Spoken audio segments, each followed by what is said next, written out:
Got it.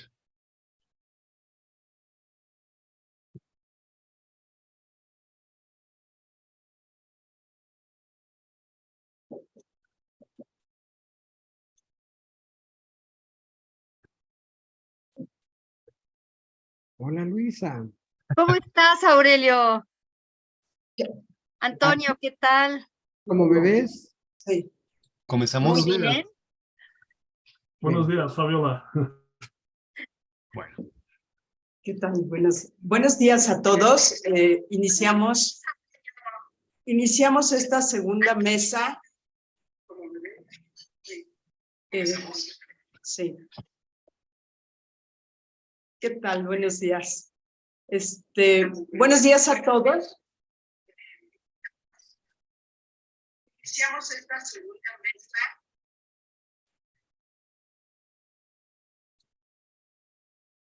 Ahora sí, porque se duplica el sonido.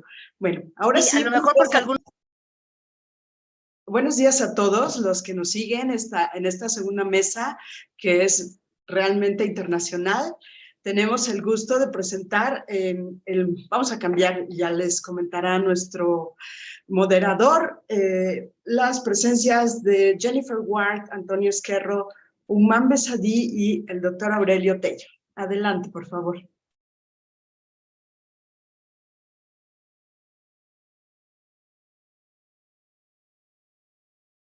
Para variar. Gracias, Fabiola. Buenos días, México. Buenas tardes, buenos días, buenas tardes en Perú, doctor Tello. Buenas tardes y good evening to all of you. This will be a bilingual presentation, so I'm going to be speaking in Spanish and in English. Esta va a ser una presentación bilingüe. Dos de los presentadores van a hablar en español, dos en inglés, así que voy a andar cambiando lenguas. Hay un cambio en el orden. El doctor Tello va a comenzar. Seguimos por el doctor Esquerro, Houman y cerramos con Jennifer. Entonces paso a las presentaciones y déjenme introducir al doctor Aurelio Tello. Musicólogo, compositor y director coral. Radicó desde 1982 en la Ciudad de México, donde realizó numerosos trabajos de investigación para el CENIDIM en la área de musicología histórica. Ha sido redactor del Diccionario de Música Española e Hispanoamericana y del Diccionario Iberoamericano del Cine. Fundó en 1989 la Capilla Virreinal de la Nueva España. Realizó el programa radial Ecos de un pasado sonoro, la música colonial americana.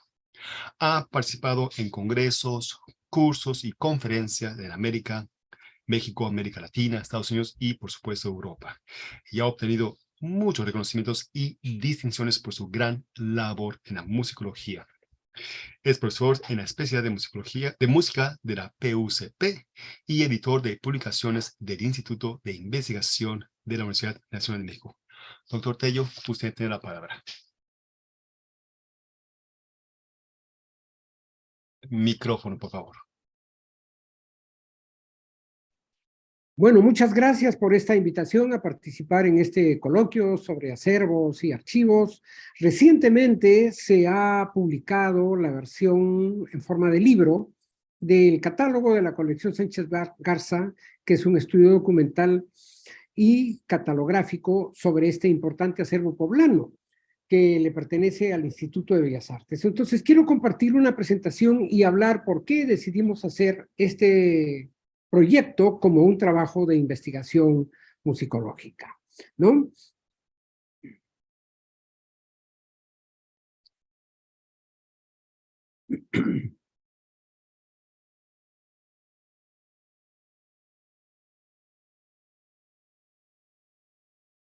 Esta es una imagen de la reciente edición del libro, y de lo que quiero hablar es de su contenido muy rápidamente para explicar cómo nos planteamos este trabajo. Obviamente, cuando tomamos la colección en nuestras manos, nos hicimos las preguntas básicas que se hace cualquier investigador. ¿Qué investigar?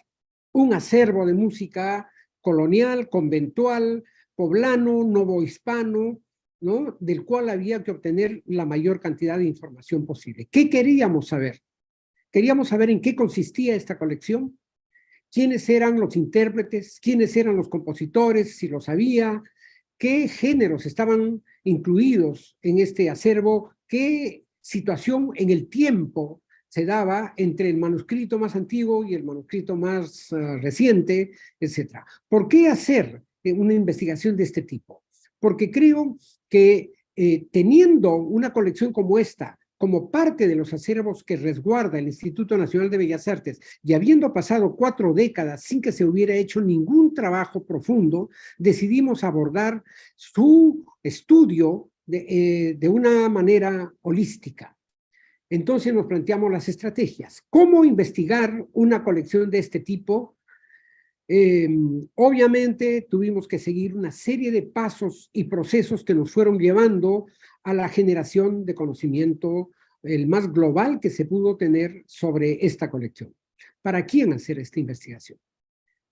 ¿Quiénes serían los beneficiarios de esta colección? Por supuesto, la comunidad de musicólogos de Hispanoamérica, la comunidad de musicólogos de todo el mundo, la comunidad de intérpretes de música antigua y todos los interesados y estudiosos en la música novohispana.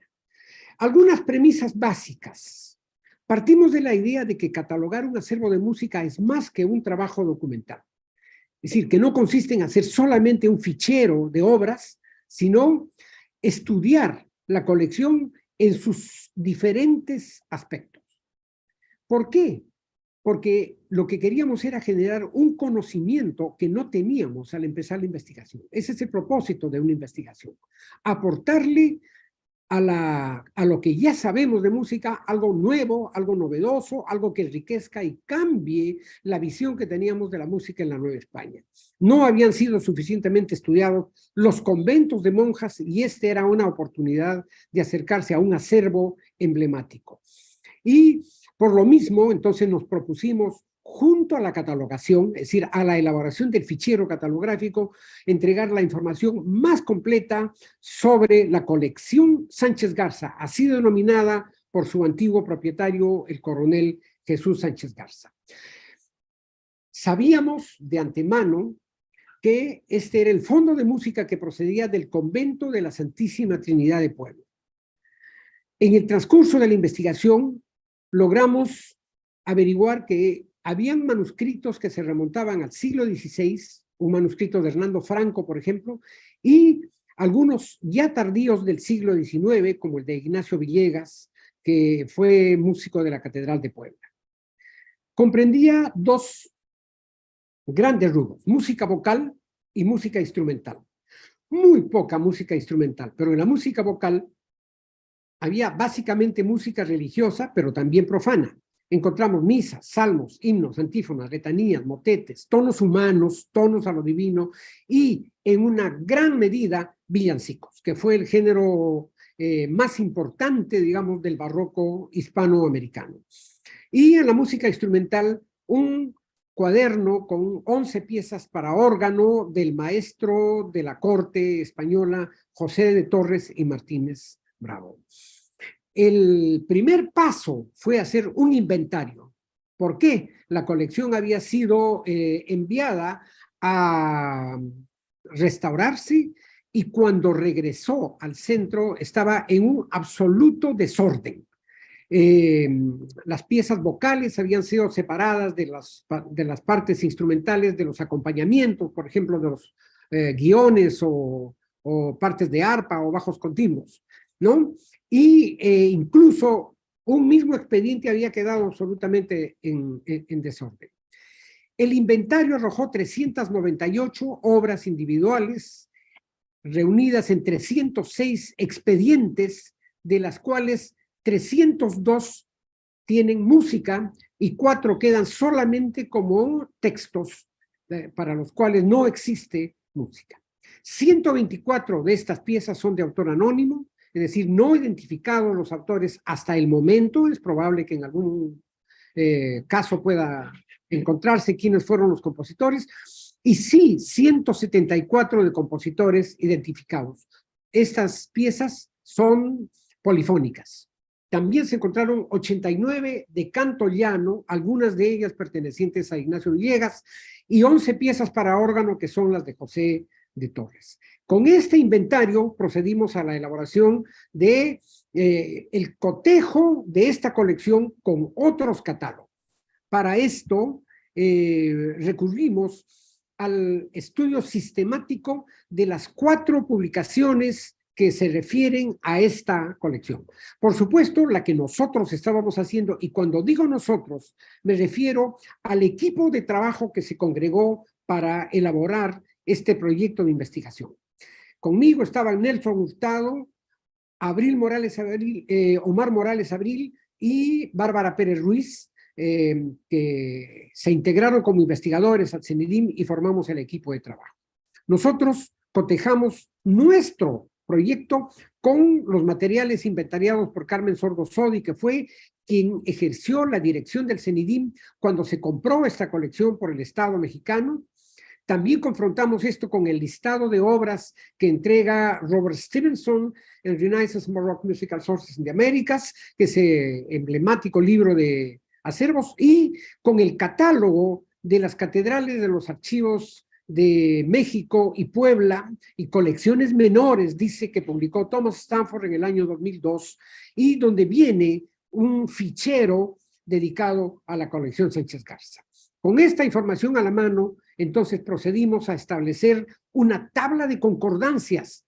¿Para qué? Para que cuando los investigadores quisieran conocer algo sobre la colección y se fijaran en uno u otro trabajo, sin conocer alguno de ellos, pudieran saber que lo que quedó catalogado en nuestro catálogo tiene que ver con lo que ordenó Carmen Sordo Sodi en el año 1967, con lo que hizo Robert Stevenson en 1970 y con lo que entregó Thomas Stanford. Aquí una muestra, un modelito de cómo se estableció esta información, ¿no? En el caso del catálogo de Carmen Sordo, el folio en el cual ella anotó la información sobre cierta obra, en la página en el catálogo de Stevenson, y las referencias al número de página y al número de ficha en el catálogo de Stanford. Esto para todas las piezas de la colección. Luego definimos la tipología de la ficha catalográfica, que reunía los 8 campos obligatorios que plantea el RISM para la catalogación, y agregamos nosotros un campo de incipit literario y de observaciones con ciertas peculiaridades. Incorporamos el incipit musical dibujado y las partes existentes con referencias a los intérpretes, a cuáles son las partes que sobreviven, indicadas entre paréntesis, etc. Esta es una de las 300 y tantas, casi 400 fichas que elaboramos para todo el acervo. Se hizo una ficha por pieza, pero hubo que hacer una ficha colectiva desglosada después para aquellos expedientes que tenían un conjunto de obras formando parte del expediente. Se registran, por supuesto, todos los campos obligatorios. Se hizo una concordancia con los campos del RISM, eso no lo explicaré hoy día acá, pero en todo caso, fuera de la signatura está el nombre del compositor, el título con el cual se conoce a la obra, el género al que pertenece, las secciones que comprende, qué datos trae en la portada, esto está tomado de manera diplomática, qué dotación, las partes existentes en el actual acervo, cuál de las voces lleva el incipit musical y el incipit literario, tomando 2 de los versos del poema para tener una idea más completa, y un campo de observaciones que nos remite a las concordancias y a cualquier dato que no figure en los otros campos, ¿no? También se hizo unas referencias cruzadas en 3 índices, uno de títulos alfabéticamente ordenados, con referencia a la asignatura de nuestro catálogo, empezando por la letra A contarte vengo, a las estrellas, etcétera, ¿no? Como lo pueden ver aquí, esta es una muestra. Este índice de títulos se complementó con un índice de autores, que empiezan por los anónimos, sigue Ardanaz, Atienza, Babán, Baeza, etcétera, así hasta Villegas, que es el último de los autores, digamos. Partimos del criterio de determinar un autor porque ese es un criterio en la cultura occidental que ha ganado legitimidad, ¿no? Por supuesto están los títulos y está la asignatura para ubicar rápidamente en el catálogo la información sobre las obras. Y hubo un tercera tabla de información que contiene el incipit literario y la asignatura. Por lo tanto, es posible encontrar de 3 maneras la información en el catálogo, acercarse al documento y luego poderlo estudiar, transcribir, interpretar, etcétera, ¿no? También nos planteamos la necesidad de hacer un estudio sobre todo lo que se había dicho sobre esta colección y las miradas no fueron pocas.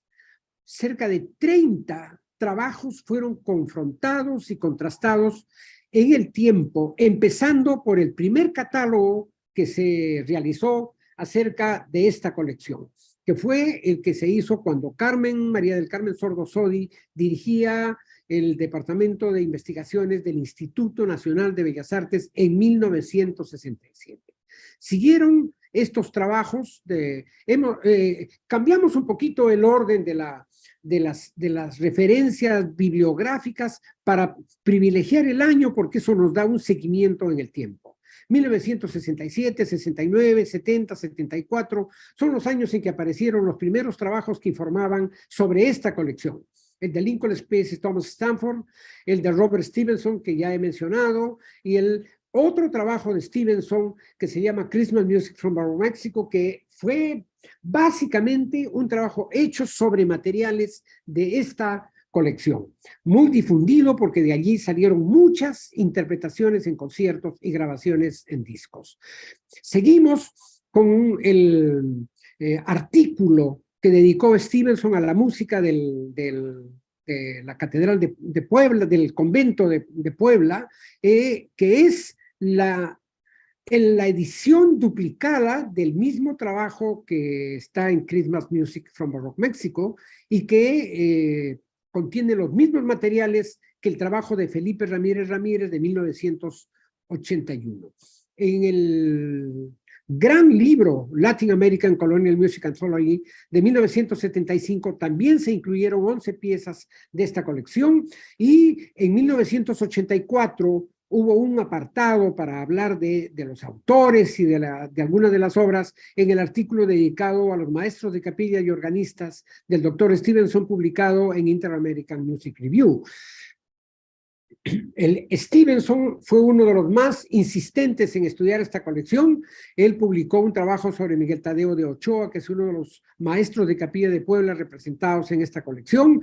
También publicó el artículo en Inter-American Music Review sobre la música en la Catedral de México, donde habla de este convento, y en 1993 apareció el libro que contenía las piezas para órgano de José de Torres, que se pensaba que podía ser un canónigo mexicano, pero resultó ser el organista y músico de la corte española del siglo XVIII.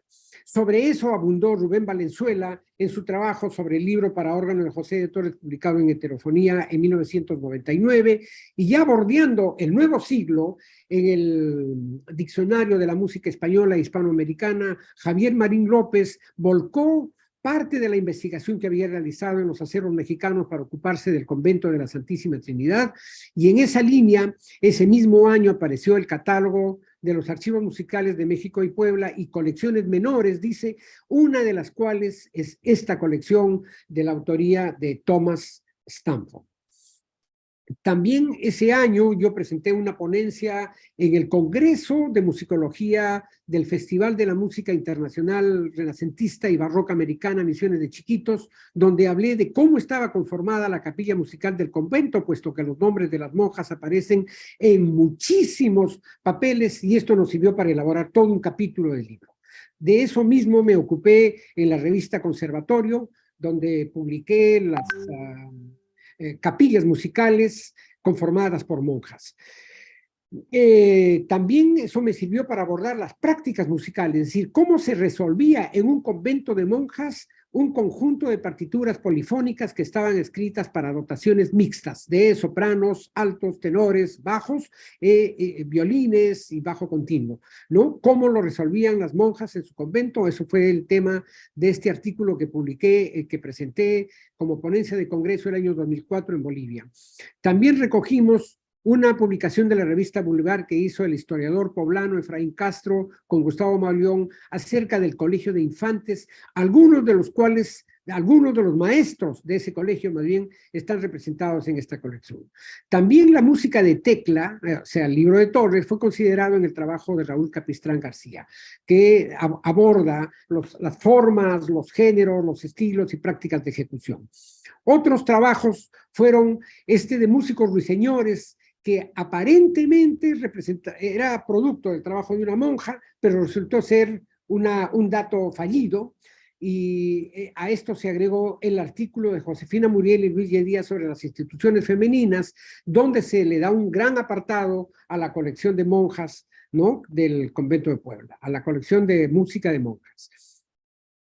El maestro Gustavo Delgado Parra hizo su tesis sobre el libro de José de Torres, y eso sirvió para que él publicara varios trabajos entre los años 2008, 2009 y 2009, publicando el estudio de la obra, pero también la partitura con una edición crítica. Y aparte de esto, ya salieron algunos artículos publicados por nosotros, los investigadores. Yo hice las consideraciones que nos llevaron a publicar este trabajo, a elaborarlo. Nelson Hurtado estudió la música de Gutiérrez de Padilla, Omar Morales hizo una antología de 3 ciclos de música, Bárbara Pérez estudió la obra de Francisco Vidales.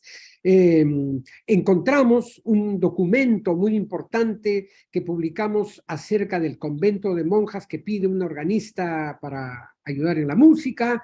Se publicaron los trabajos de Omar Morales Abril sobre diversas partituras de la colección, sobre Serenísimo una noche, que es una revisión crítica, y cómo se aborda una partitura que había sido entregada con una especie de invención sobre el documento de parte del doctor Robert Stevenson.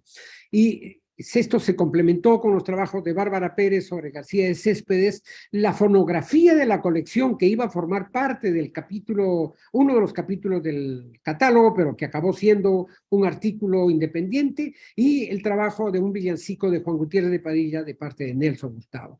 Esta revisión historiográfica nos permitió tener una visión crítica de cómo se había mirado una colección novohispana, polifónica, histórica, conventual, etc. Esto nos llevó a estudiar de manera parcial, por supuesto, la capilla musical de monjas.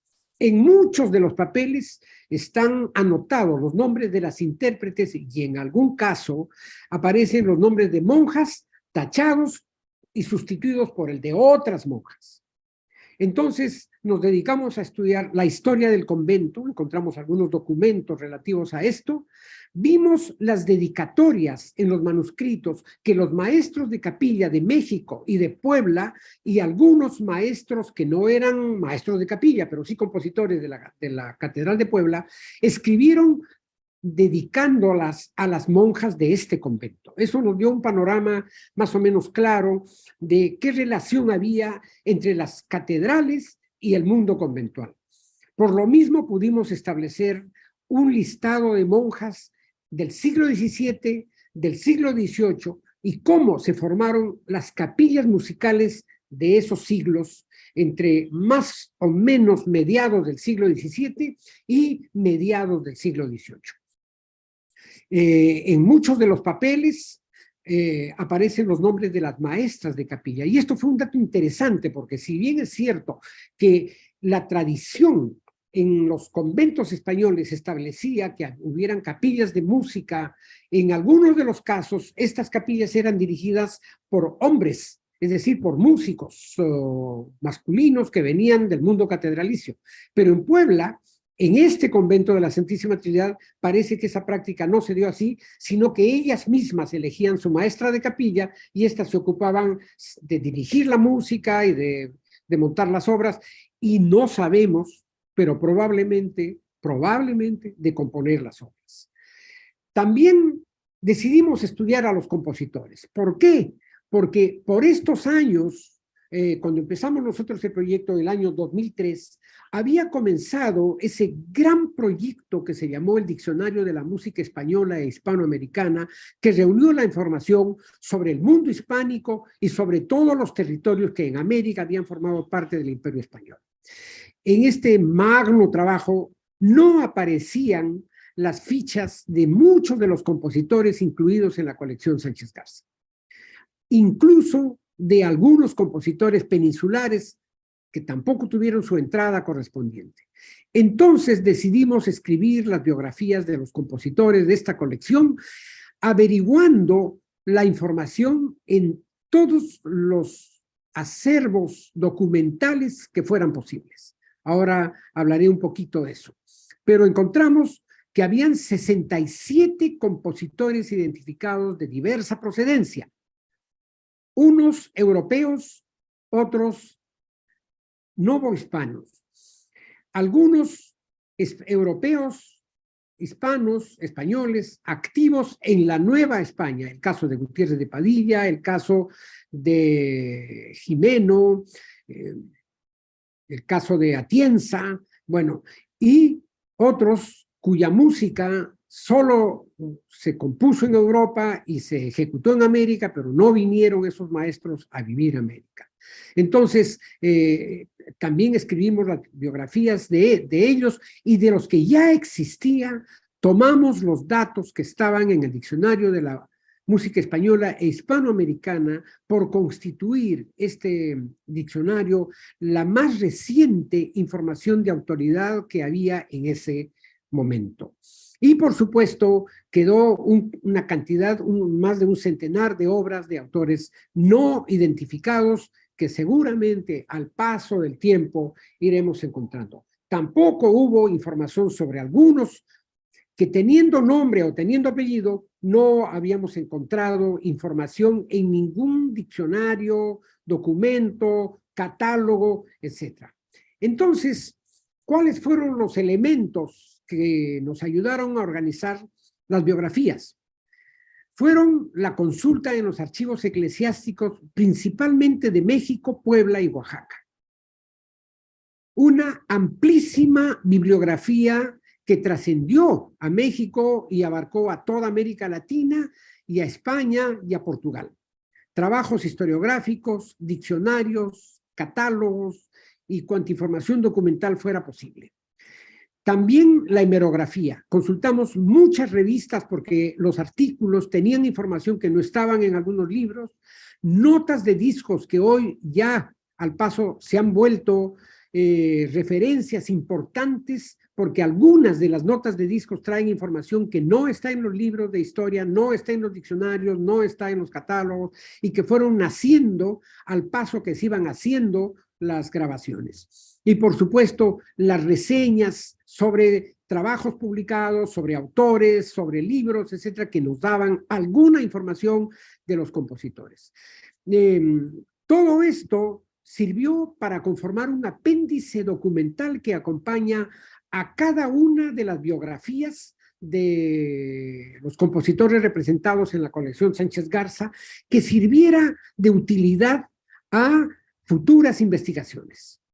Es una gran ayuda para un investigador tener una documentación que no necesita ser de nuevo localizada, encontrada y buscada en las fuentes primarias, sino que aquí ya se le dice en dónde está esa información para que los investigadores se remitan a esas fuentes primarias que a veces cuesta consultar, que a veces cuesta encontrar, leer, ¿no? Etcétera. Y esto ha convertido, pues, a nuestro catálogo en un documento de autoridad donde podemos encontrar la más completa información sobre músicos emblemáticos de la Nueva España, como Juan Gutiérrez de Padilla, como Miguel de Dallo y Lana, como Antonio de Salazar, que fueron maestros en Puebla, como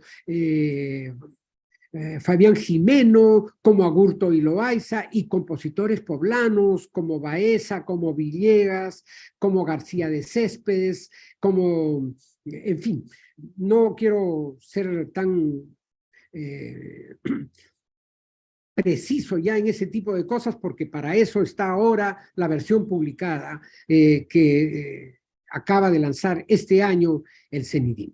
Y esto, por supuesto, abre rutas de investigación para nuevos trabajos, nuevas miradas, nuevos acercamientos a la música de los conventos, a la música de las monjas, al estudio del villancico, al estudio de las formas musicales, a los problemas de interpretación, a la bibliografía misma, a la verificación de datos, a la corrección de informaciones que se habían dado de una manera y que nuestro trabajo revisó, corrigió, actualizó, etcétera, ¿no?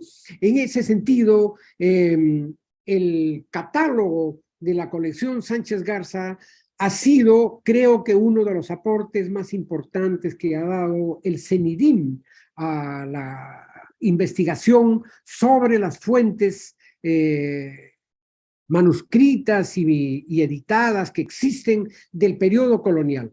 Tenemos una certeza. La colección Sánchez Garza ya se ha ganado su lugar entre los acervos importantes, no solamente de México y de la Nueva España, sino de todo el mundo iberoamericano. Y los compositores que nadie conocía hoy ya pueden ser estudiados, conocidos, interpretados, publicados, etc. Ahora le toca a la siguiente generación proseguir el trabajo que nosotros hemos empezado, que Nelson, que Omar, Bárbara y yo hemos empezado con esta colección. Por lo pronto, Bárbara con su grupo Bonafé y Omar Morales con su ensamble Prosodia en Guatemala han transcrito obras de la colección Sánchez Garza para llevarlas al disco, para interpretarlas e integrarlas al corpus de obras vivas de esta música colonial americana. Así que este proceso de entender la catalogación como un proyecto amplio, de amplio alcance, creo que también plantea un paradigma para cómo deberíamos ir haciendo nuevos proyectos catalográficos con nuestros acervos históricos. Creo que estoy en tiempo y le agradezco a John Lazos la invitación y a Adabi el haber organizado este encuentro y habernos patrocinado la primera edición en CD-ROM de este catálogo que fue muy importante. Y agradecerle, por supuesto, al Instituto de Bellas Artes que ahora haya publicado en forma de libro este trabajo que yo creo que va a ser de gran utilidad. Muchas gracias. Muchas gracias, doctor Tello. Muchas gracias.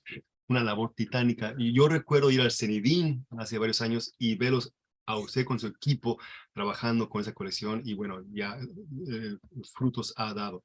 Hay una versión en PDF, ¿correcto? Hay una versión que la gente puede también consultar.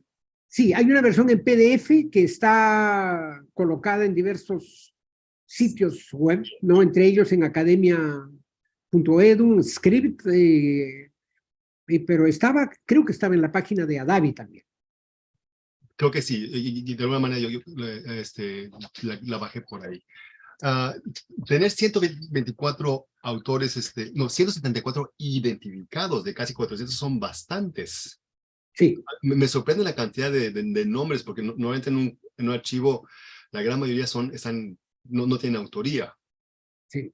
Aquí una tercera parte, digamos, de la colección está como anónima, ¿no? Pero yo confío en que por cotejos, revisando incipits de otros catálogos, que es un trabajo aparte, por supuesto, se irán identificando estas obras, ¿no? Por lo pronto, uno de los tonos humanos que estaba como anónimo resultó ser de José Marín. Eso, por ejemplo, ya fue un logro, ¿no? Y en una conferencia que yo di en Morelia acerca de los tonos humanos de esta colección, aparecía el nombre de un abate de Russi del que no habíamos dado, no habíamos encontrado ninguna información, y fue justamente en ese momento que el doctor Antonio Esquerro localizó una información que nos la pasó, y bueno, así se hace, el conocimiento lo hacemos entre todos, y cuando es solidario y compartido, pues todos salimos beneficiados, ¿no? Así que este es un punto de partida de futuros trabajos de investigación. Y se lo agradecemos mucho. ¿Alguien de los que están aquí presentes quisiera hacer alguna pregunta? Is there someone here around the presenters that would like to make a question?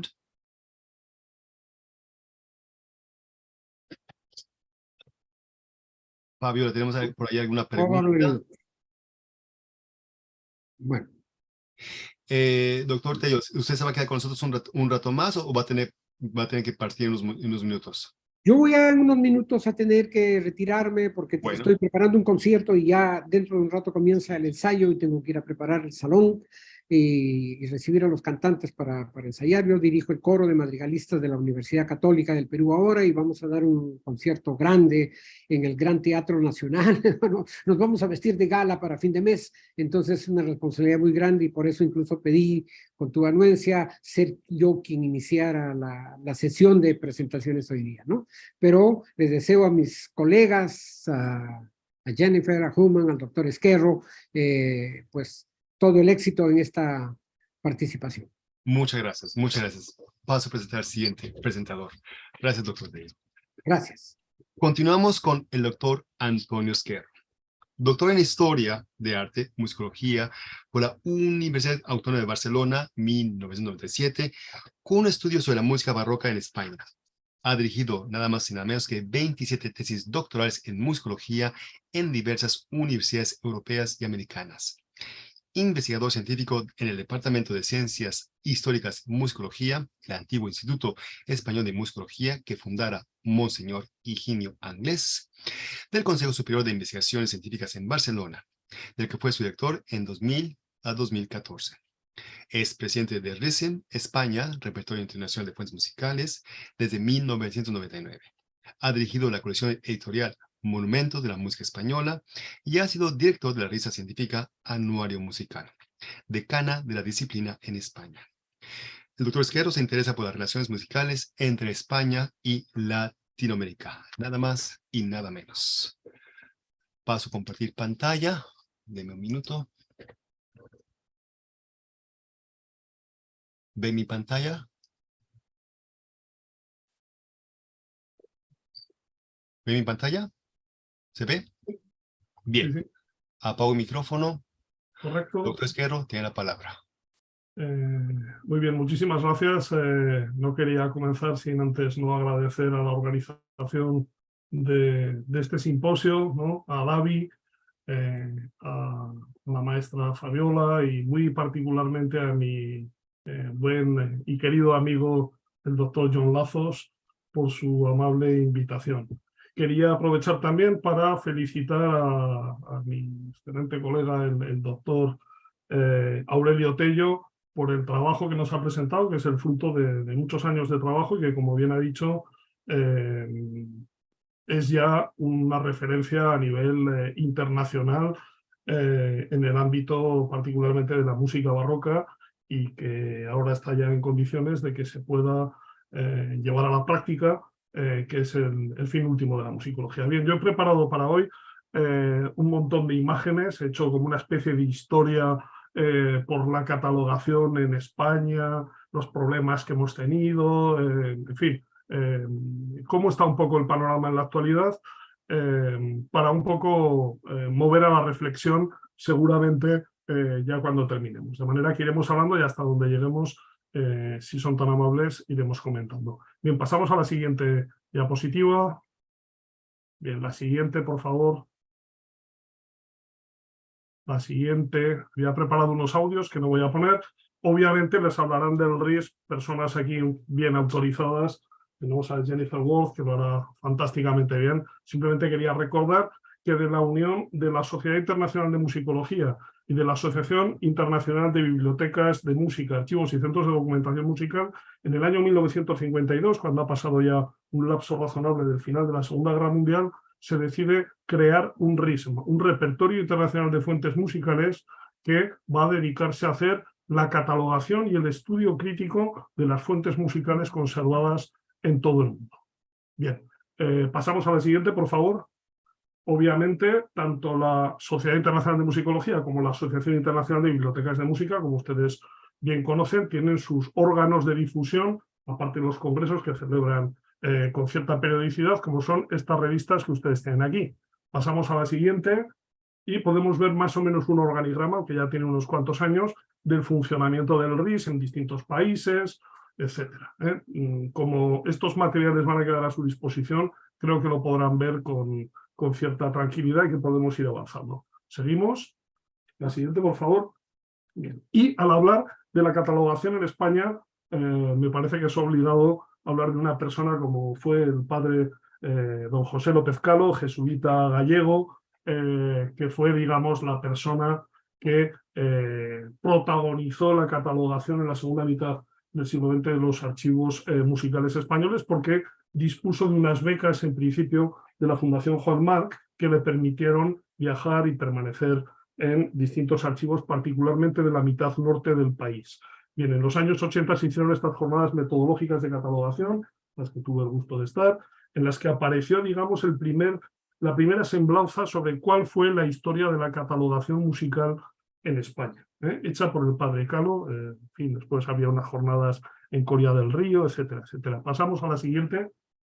Y aquí tienen ustedes un muestreo del resultado de todo aquello. Es decir, yo les puedo hablar del RIS, les hablarán otros compañeros, pero obviamente, entre tanto, se habían ido haciendo múltiples catalogaciones. Podríamos retrotraernos hasta el catálogo que hizo Cosme José de Benito, maestro de capilla del monasterio del Escorial a finales del siglo XIX, que es el que hizo el tenido por el primer catálogo de música en España, si no consideramos los inventarios de maestros de capilla. Estos son algunos de los catálogos que hizo el padre Calo, el de la Catedral de Granada, Santiago, Ávila, Palencia, Zamora, Santo Domingo de la Calzada, La Rioja, en fin, Calahorra, en fin, ahí tenemos unos cuantos. Pasamos a la siguiente, por favor. Hechos, lógicamente, con los cambios que el paso del tiempo iba dando en cuanto al conocimiento, puesto que este tipo de trabajos comenzaron haciéndose un poco de una manera, podríamos decir, prácticamente autodidacta. Bien, tenemos algunos de los que hizo también el padre Calo, de la Catedral de Granada, de la Capilla Real de Granada, otra edición de la Catedral de Santiago y una serie de volúmenes en los que ya no hablaba de catálogos, se hablaba de una manera genérica o generalista sobre la música en... Muchas veces, obviamente, hablamos de catedrales, se han hecho unos cálculos sobre la música eclesiástica que se conserva en España, donde la titularidad es eclesiástica, valga la redundancia, no es una titularidad civil o del Estado, sino que es propiamente eclesiástica, por lo tanto son bienes privados, y hemos llegado a más o menos un cómputo, obviamente tirando, ¿verdad?, por elevación, de en torno al 80-85% de todo cuanto se conserva documentalmente de música anterior a 1900 es de titularidad eclesiástica, lo cual no quiere decir que en esos archivos no haya también música civil. Por lo tanto, lo que se hacía era un poco, como también nos comentaba ahora el profesor Aurelio Tello, no solo se hacía el catálogo, sino que se hablaba también, pues en ocasiones se incluían actas capitulares, con noticias sobre música, libros de fábrica y de pagos a los músicos, se hacía una semblanza sobre la historia en ese lugar, etcétera, etcétera. De hecho, a la derecha les he puesto en la parte de abajo dos ejemplos, que es la historia de la música, que se hizo en los años 80, que se publicó en la colección de Alianza Editorial, que fue referencia en aquel momento, aunque quedaron obsoletos enseguida por el propio avance de las investigaciones, o este libro que hizo el padre López Calo sobre la música en las catedrales españolas, que aporta bastante información también sobre el avance de las investigaciones al respecto. Pasamos a la siguiente. He querido ponerles esta carta que conservamos en el Instituto Español de Musicología, que es la invitación de Friedrich Blume, del fundador del RIS, del primer presidente, que hace al ministro de Educación en el año 53, ¿no?, y al presidente del CSIC, del Consejo Superior de Investigaciones Científicas, donde entonces trabajaba Higinio Anglés, pidiéndoles colaboración para añadirse al proyecto RIS. Un proyecto en el que en aquel momento estaban, digamos, las principales personalidades de ámbito internacional. Estamos hablando de Friedrich Blume, pero estamos hablando de Higinio Anglés, estamos hablando de Albert Smigers, de Vladimir Fedorov, de Werner Mohr, estamos hablando de Alexander Hayat King, de Nino Pirrota, de Claudio Sartori y un poquito más tarde del propio doctor Miguel Querol Gabaldá en el CSIC, en el Instituto Español de Musicología, de Karl-Heinz Schlager, de Bruno Sterlein o de José María Llorens. Es decir, estamos hablando de los principales o los investigadores más prominentes del momento en toda Europa y podríamos decir incluso en el mundo. Bien. La historia en España fue muy larga, como verán, y cuajó en una publicación, creo yo, que ha sido bastante notoria, si no referencial para la catalogación, ya no solo en España, sino en todo en todo el ámbito panhispánico. Me consta que se ha utilizado en distintos países de Latinoamérica estas normas internacionales para la catalogación de fuentes musicales históricas, que hicimos un equipo. Esto se publicó en el año 94 en Madrid, un equipo formado por Nieves Iglesias, que entonces era la jefa de la sección de música de la Biblioteca Nacional de España, José González, que era, digamos, el segundo de a bordo. Después él fue director de la Biblioteca del Conservatorio Real de Música de Madrid, Joana Crespi, que era la jefa de la sección de música de la Biblioteca de Cataluña en Barcelona, el doctor González Valle y yo del Instituto Español de Musicología. Se hizo una traducción de las Richtlinien o de las guidelines, de las líneas maestras que entonces se manejaban en la redacción central de Frankfurt del RIS, y se trató de acomodar al ámbito hispánico, a la lengua castellana, para que se pudiera seguir en distintos lugares, como así fue. Salieron muchísimas tesis doctorales, trabajos, etcétera, etcétera. Pasamos a la siguiente, por favor. A la siguiente. Bien, y ahora les voy a hablar, como hablábamos, de la música eclesiástica, aunque no solo. Comentaba que muchos fondos eclesiásticos, archivos eclesiásticos, tienen música civil, música profana. Este mapa de las diócesis en la actualidad, estamos hablando de 96 catedrales, no se corresponde con la distribución administrativa en provincias, es decir, son unas cuantas más, y por lo tanto estos templos catedralicios, en principio, ¿verdad?, sin entrar en detalles de la historia de cada lugar, prácticamente desde el Concilio de Trento, desde mediados del siglo XVI, dispusieron de su capilla de música, es decir, de su maestro de capilla, su organista, cantores, instrumentistas, sus niños de coro, para producir música cotidianamente, es decir, a diario. Por tanto, estamos hablando de unos fondos verdaderamente de los que todavía a día de hoy no tenemos una noción precisa. Pasamos a la siguiente. Y voy a comenzar precisamente por la zona menos conocida con carácter general. Casi siempre cuando hablamos de España, y en particular en Latinoamérica este es el caso, se habla de Corona de Castilla, es decir, lo que tienen ustedes ahí en amarillo clarito.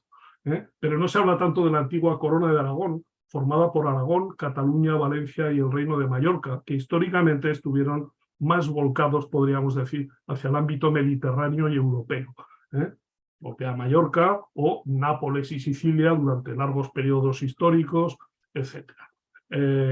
Aparte de las disposiciones políticas que se implantaron en el sentido de que los puertos de la antigua Corona de Aragón no podían comerciar libremente con Latinoamérica, lo cual no se derogaría hasta ya avanzado el siglo XVIII. Y esto determinó de alguna manera distintas maneras de proceder a nivel local. Pasamos a la siguiente, por favor. Vamos a ver cómo está la situación en la Comunidad Valenciana, en la región de Valencia, Castellón, Valencia y Alicante, estas tres provincias en la costa mediterránea, enfrente de las Islas Baleares y de Italia. Pasamos a la siguiente. En los años 80 se publican anterior, por favor. Se publican estos 4 catálogos de archivos en la Comunidad Valenciana. El de la Catedral Metropolitana de Valencia, o sea, la tercera ciudad poblacionalmente del Estado español, pero también el del Real Colegio Seminario del Corpus Christi, más conocido como el Patriarca, en Valencia, que fue una cuna de músicos verdaderamente excepcional. También se hizo el catálogo de la Catedral de Segorbe y el catálogo de la Catedral de Orihuela. ¿Problemas que tenía esto? Pues en aquel momento hubo como un boom, podríamos decir, de necesidad, de ansia de conocimiento de la documentación que se conservaba en el ámbito español, pero a lo mejor la manera de hacerlo no era la más adecuada porque no se tenían todavía los recursos a propósito. Esos catálogos se hicieron sin incipits musicales, por ejemplo, y esto dificultó mucho las investigaciones. Es decir, era un poco pan para hoy, hambre para mañana, porque lo que sí que gestionaba era la necesidad de que esto se me queda pequeño y necesito más. Ahí tienes un ejemplo de cómo eran las fichas en aquel tiempo, ¿no? Eran 4 datos que estuvieron muy bien en su momento, fueron verdaderamente muy loables, pero que enseguida se quedaron cortos. Pasamos a la siguiente, por favor. Otros fondos en Valencia, pues podemos hablar de este volumen de la música en los códices incunables y raros de la Catedral de Valencia, o este volumen de la música en la parroquia de los Santos Juanes en el siglo XVIII, o los pergaminos del archivo de la Catedral de Orihuela, que no es solamente de música, aquí se habla de todo, pero hay algunos de música, o de la música en Játiva, o tesis doctorales que han aparecido, la de la izquierda en la Universidad de Santiago de Compostela, sobre el compositor Matías Navarro, en la Catedral de Orihuela, u otras, como la de Sánchez Monviedro, sobre la música en el Colegio Seminario del Corpus Christi, o esta de Mireia Arroyo en la Universidad de Oviedo, también sobre el Corpus Christi, o la última sobre la presencia de la música de Juan Bautista Cabarillas, el célebre organista del que nos había trabajado tanto la música vocal. Pasamos a la siguiente, por favor. Por lo tanto, estamos viendo que la catalogación no es solo catalogación de archivos, sino que va aparejada con múltiples trabajos que llaman la música que incluyen todo tipo de informaciones. Tenemos este trabajo de la izquierda que hizo don José Climent, el autor de los 4 primeros catálogos que he hablado, o les puedo resaltar los de la historia en Alicante, que son los dos de la derecha en la parte superior, o los trabajos que se han hecho sobre el misterio de Elche, que es patrimonio de la humanidad, como ustedes saben, porque contiene música transmitida por tradición oral de origen medieval, aunque con muchísimas contaminaciones, ¿verdad? Y con adiciones en el siglo XVIII hasta prácticamente la actualidad. Pasamos al siguiente, por favor. Algunos trabajos que les he puesto, tesis doctorales, que han salido en los últimos años, los últimos 20, 30 años han sido un auténtico boom en la investigación musicológica en España, y tenemos este que hizo Alfredo Personat sobre el archivo de Villarreal, música de tecla en Villarreal, donde no se conocía prácticamente nada, o el de la derecha, en la arciprestal de Morella, en la provincia de Castellón, del que igualmente se conocía pues muy poquito. Es un alumno mío que después dirige una tesis doctoral a otro, etcétera. Es decir, estamos hablando ya de terceras generaciones en este sentido. Seguimos y llegamos a Cataluña. A lo anterior, por favor. Cataluña, que está en la esquinita, ¿verdad? Que todavía se habla de la Cataluña North, de la Cataluña del Norte, que se perdió en el siglo XVII porque pasó a Francia por el Tratado de los Pirineos, ¿no? Que tiene unas conexiones muy potentes en el Mediterráneo. Todavía se habla de los catalanes, ¿no? En el sur de Italia, en Nápoles, etcétera, no siempre, ¿verdad?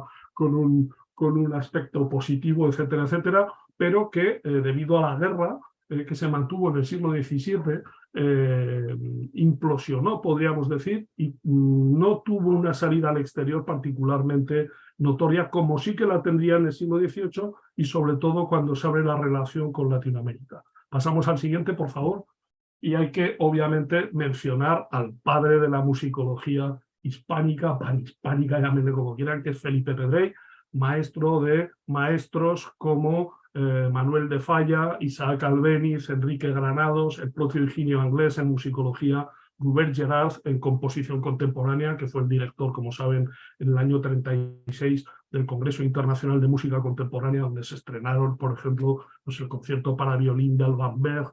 Vino a Barcelona Anton Webern, después pues había estado en varias ocasiones Richard Strauss, vendría a vivir Arnold Schoenberg, es decir, Barcelona fue un foco realmente muy potente. El que lo inició fue Felipe Pedrell, que además fue varios años profesor en el Conservatorio de Madrid y que es el que trató de recoger ese teatro lírico español, ¿no? Tratando de competir, porque él era operista realmente, era gente que se dedicaba a hacer óperas y zarzuelas, y lo que querían era que España tuviera también una ópera como la tenía Italia y la tenía Alemania, poder competir, ¿verdad? Después lo intentaron con sus propias obras, tanto él como Barbieri, y se quedaron a medio camino, pero sí que rescataron esas primeras óperas, esas primeras zarzuelas del siglo XVII, etcétera, que quedaron recogidos en estas publicaciones, como recogió también la música popular en ese cancionero musical popular español en los años 20 del siglo XX, recorriendo pueblecitos, ¿no? O con sus propios alumnos que trabajaban para él, o publicó este manifiesto de la música nacionalista española, el nacionalismo musical español,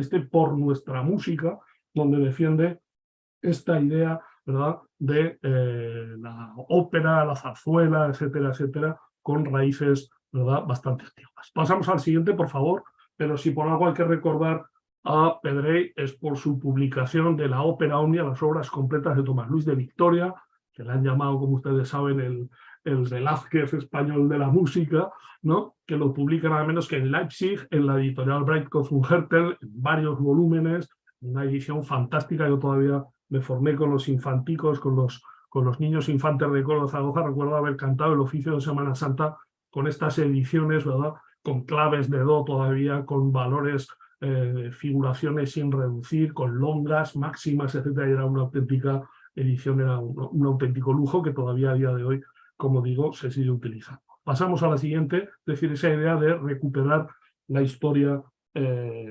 gloriosa, con las comillas que ustedes le quieran poner, de nuestra música.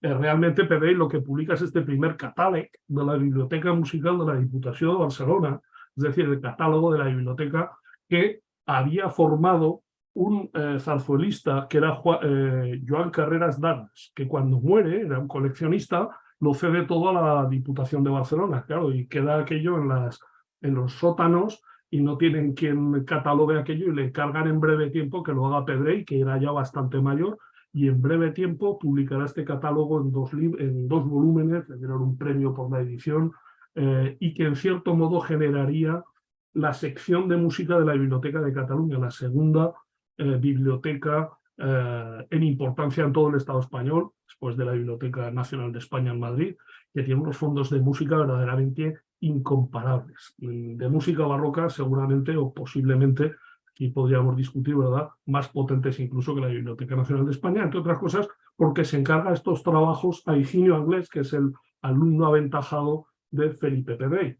Cuando muere Felipe Pedrell, Higinio Anglés publicará el catálogo de la colección privada del propio Pedrell, que la cede a la Biblioteca de Cataluña. Y la Biblioteca de Cataluña en aquel momento tiene muchísimo dinero, es el tiempo de la mancomunidad catalana, y lo invierten en enviar a Anglés al extranjero, a estudiar a Alemania, a Suiza, a Italia, a comprar, a acumular fuentes, a llevarlas a esa biblioteca para dotar esa idea de la catalanidad, ¿verdad?, que tan célebre se ha hecho a lo largo del siglo XX y todavía a día de hoy. Por lo tanto, estamos hablando de los primeros catálogos en ese ámbito, el de la Biblioteca de Cataluña y el de la propia colección de Pedrell que hace Anglés. Pasamos al siguiente, por favor. Voy fatal de tiempo. Aquí tenemos a Higinio Anglés, con algunas, realmente fue el rey Midas de la música, hizo absolutamente todo, una historia de la música que había hecho Johannes Wolf, que hizo la parte de la historia de la música española, hizo exposiciones como esta música española desde la Edad Media hasta nuestros días, pero hizo también un catalán junto a otro catalán que era José Subirá, que vivía en Madrid, colaborador suyo, este catálogo musical de la Biblioteca Nacional de Madrid, es decir, la Biblioteca Nacional de España, en 3 volúmenes. Intentó hacer una edición completa de las obras de Tomás Luis de Victoria con la idea de mejorar la que había hecho su maestro, lo que ocurre que murió y no publicó más que 4 volúmenes y realmente no lo superó porque es bastante mejor, si me permiten la opinión, la edición de Felipe Pedrell que la propia que hizo Higinio Anglés, ¿no? Y después promovió también la elaboración de diccionarios, el diccionario de la música Labor, de la editorial Labor de Barcelona, que fue el referencial hasta la aparición del diccionario de la música española hispanoamericana que ya mencionaba antes el doctor Aurelio Tello, ¿no? Pues el que se manejaba siempre el diccionario de la música Labor, que era una traducción de diccionarios alemanes con inclusión de voces españolas a cargo del Instituto Español de Musicología, y hizo esta revista, el Anuario Musical, para dar noticias de la investigación. Siguiente, por favor. Lo importante es que Anglés hizo lo que todavía hoy estamos en cierto modo esperando.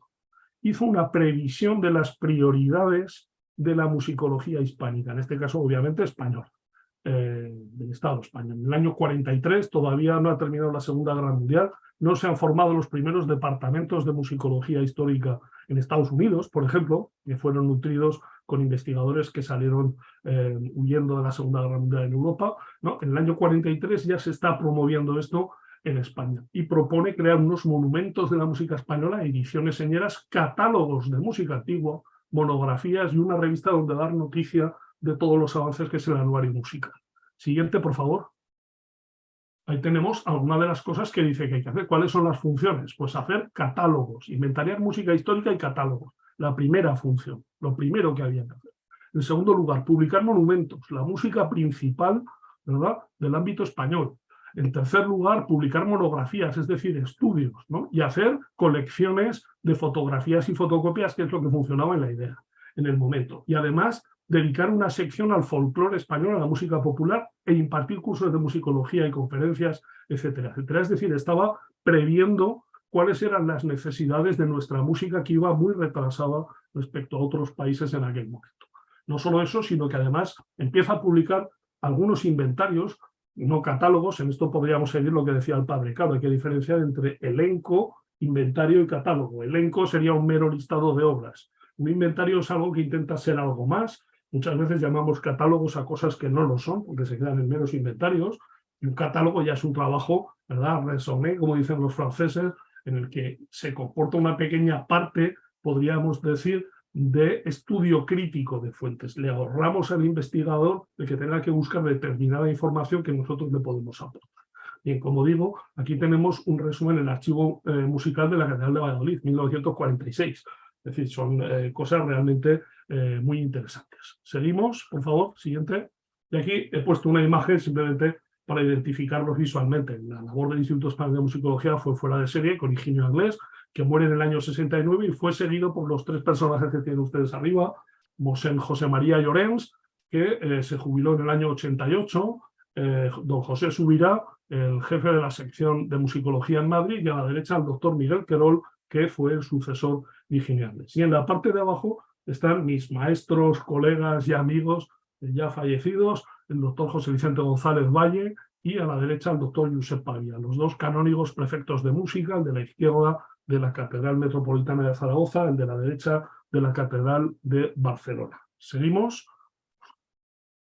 Algunos de los trabajos en Cataluña, podría citar muchos, pero fíjense, por ejemplo, en el de la derecha, que lo hicimos en el RIS, el catálogo de manuscritos e impresos musicales del Archivo Histórico Nacional de Madrid y del Archivo de la Corona de Aragón, sobre todo fuentes medievales, ¿no? Y promovimos, esto me correspondió a mí, porque era entonces el responsable de estas cosas, la publicación de determinados informes sobre archivos de música de los que no se tuviera conocimiento, no se hubieran catalogado todavía. Y tenemos un ejemplo que lo hizo el doctor Josep Pavía, de la Catedral de Tortosa en Tarragona, explicando brevemente qué es lo que hay, cómo habría que solucionarlo, cómo habría que catalogar, cómo habría que abordar los problemas, etcétera, etcétera. Siguiente, por favor.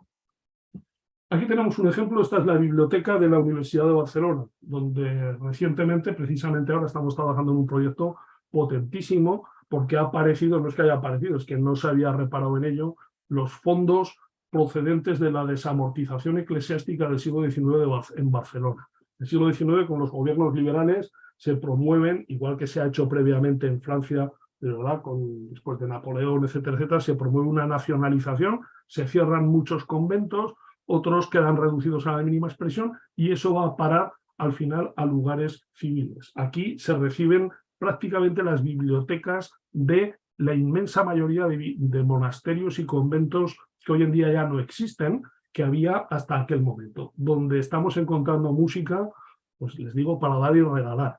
O sea, desde incunables, manuscritos, tratados de teoría, absolutamente todos los que se puedan imaginar. Es una auténtica joya, es un gozo trabajar ahí, pero hay trabajo para muchos años y para mucha gente. Bien, pasamos a la siguiente. Esta es una de las vitrinas, siguiente. Y entre tanto se han hecho catalogaciones, pues en fin, de todo tipo y condición. Las de arriba son bastante malas, la verdad. El archivo de la Catedral de Lérida, que hizo un maestro de capilla como buenamente pudo, con unos criterios, ¿verdad?, bastante discutibles. El de la historia de la música de Lérida, que son noticias, es un librito de bolsillo, pero bastante útil.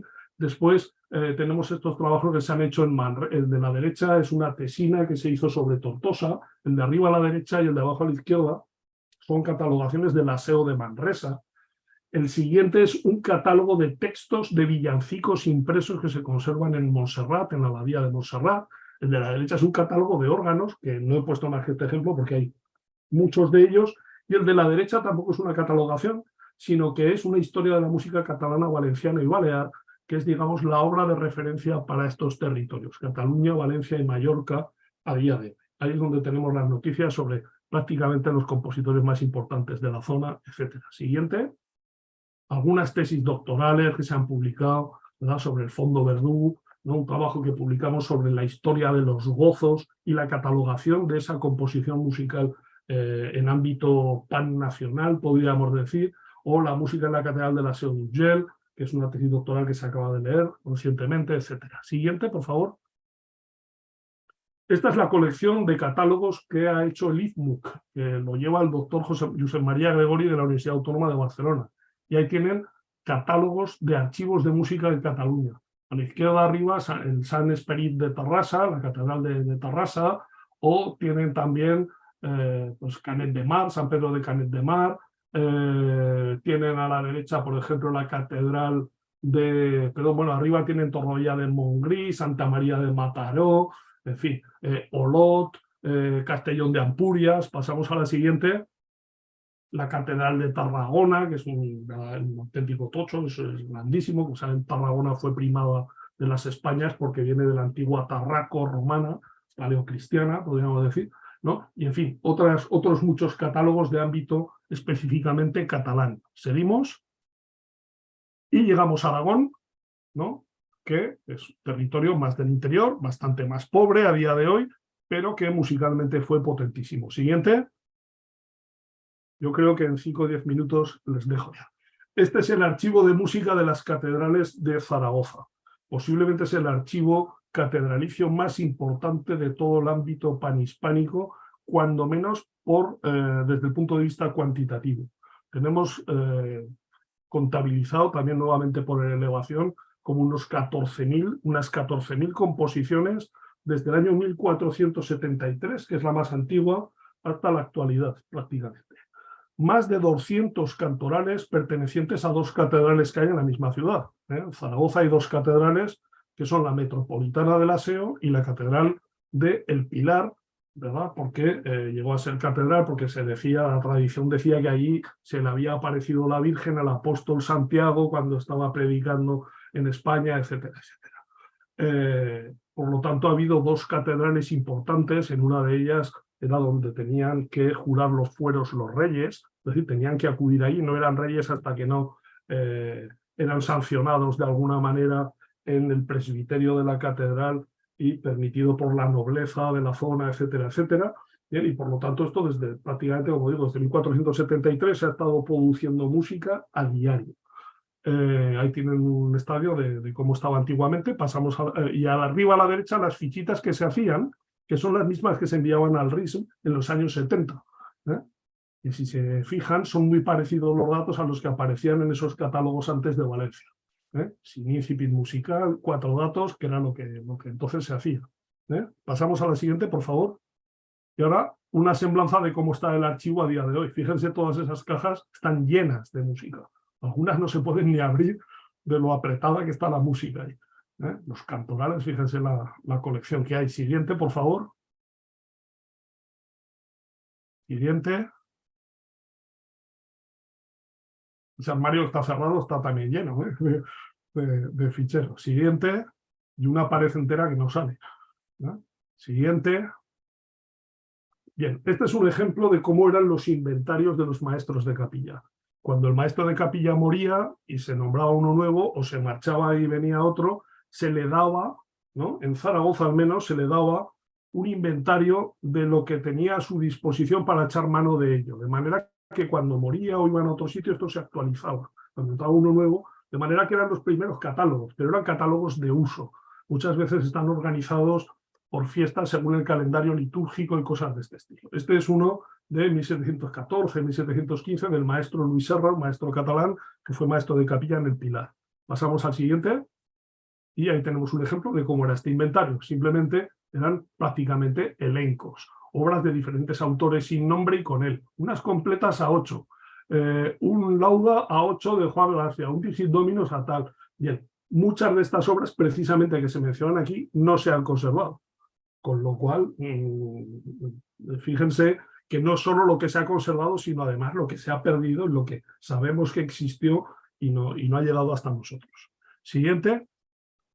Y nuevamente los trabajos que aparecieron desde 1895, la primera historiografía musical aragonesa, la música popular, religiosa y dramática en Zaragoza, que hizo Antonio Lozano, muy amigo de Felipe Pedrey, con quien se carteaba, le buscaba obras históricas, etcétera. Los manuscritos de la Catedral de Huesca, de la derecha, con algunos trabajos de Durán Gudiol, los trabajos de don Pedro Calahorra sobre la música en Zaragoza, o el catálogo sobre todo de los cantorales, ¿no? De los manuscritos de la Iglesia Catedral de Tarazona, una catedral importantísima porque estaba en el paso entre Aragón y Castilla.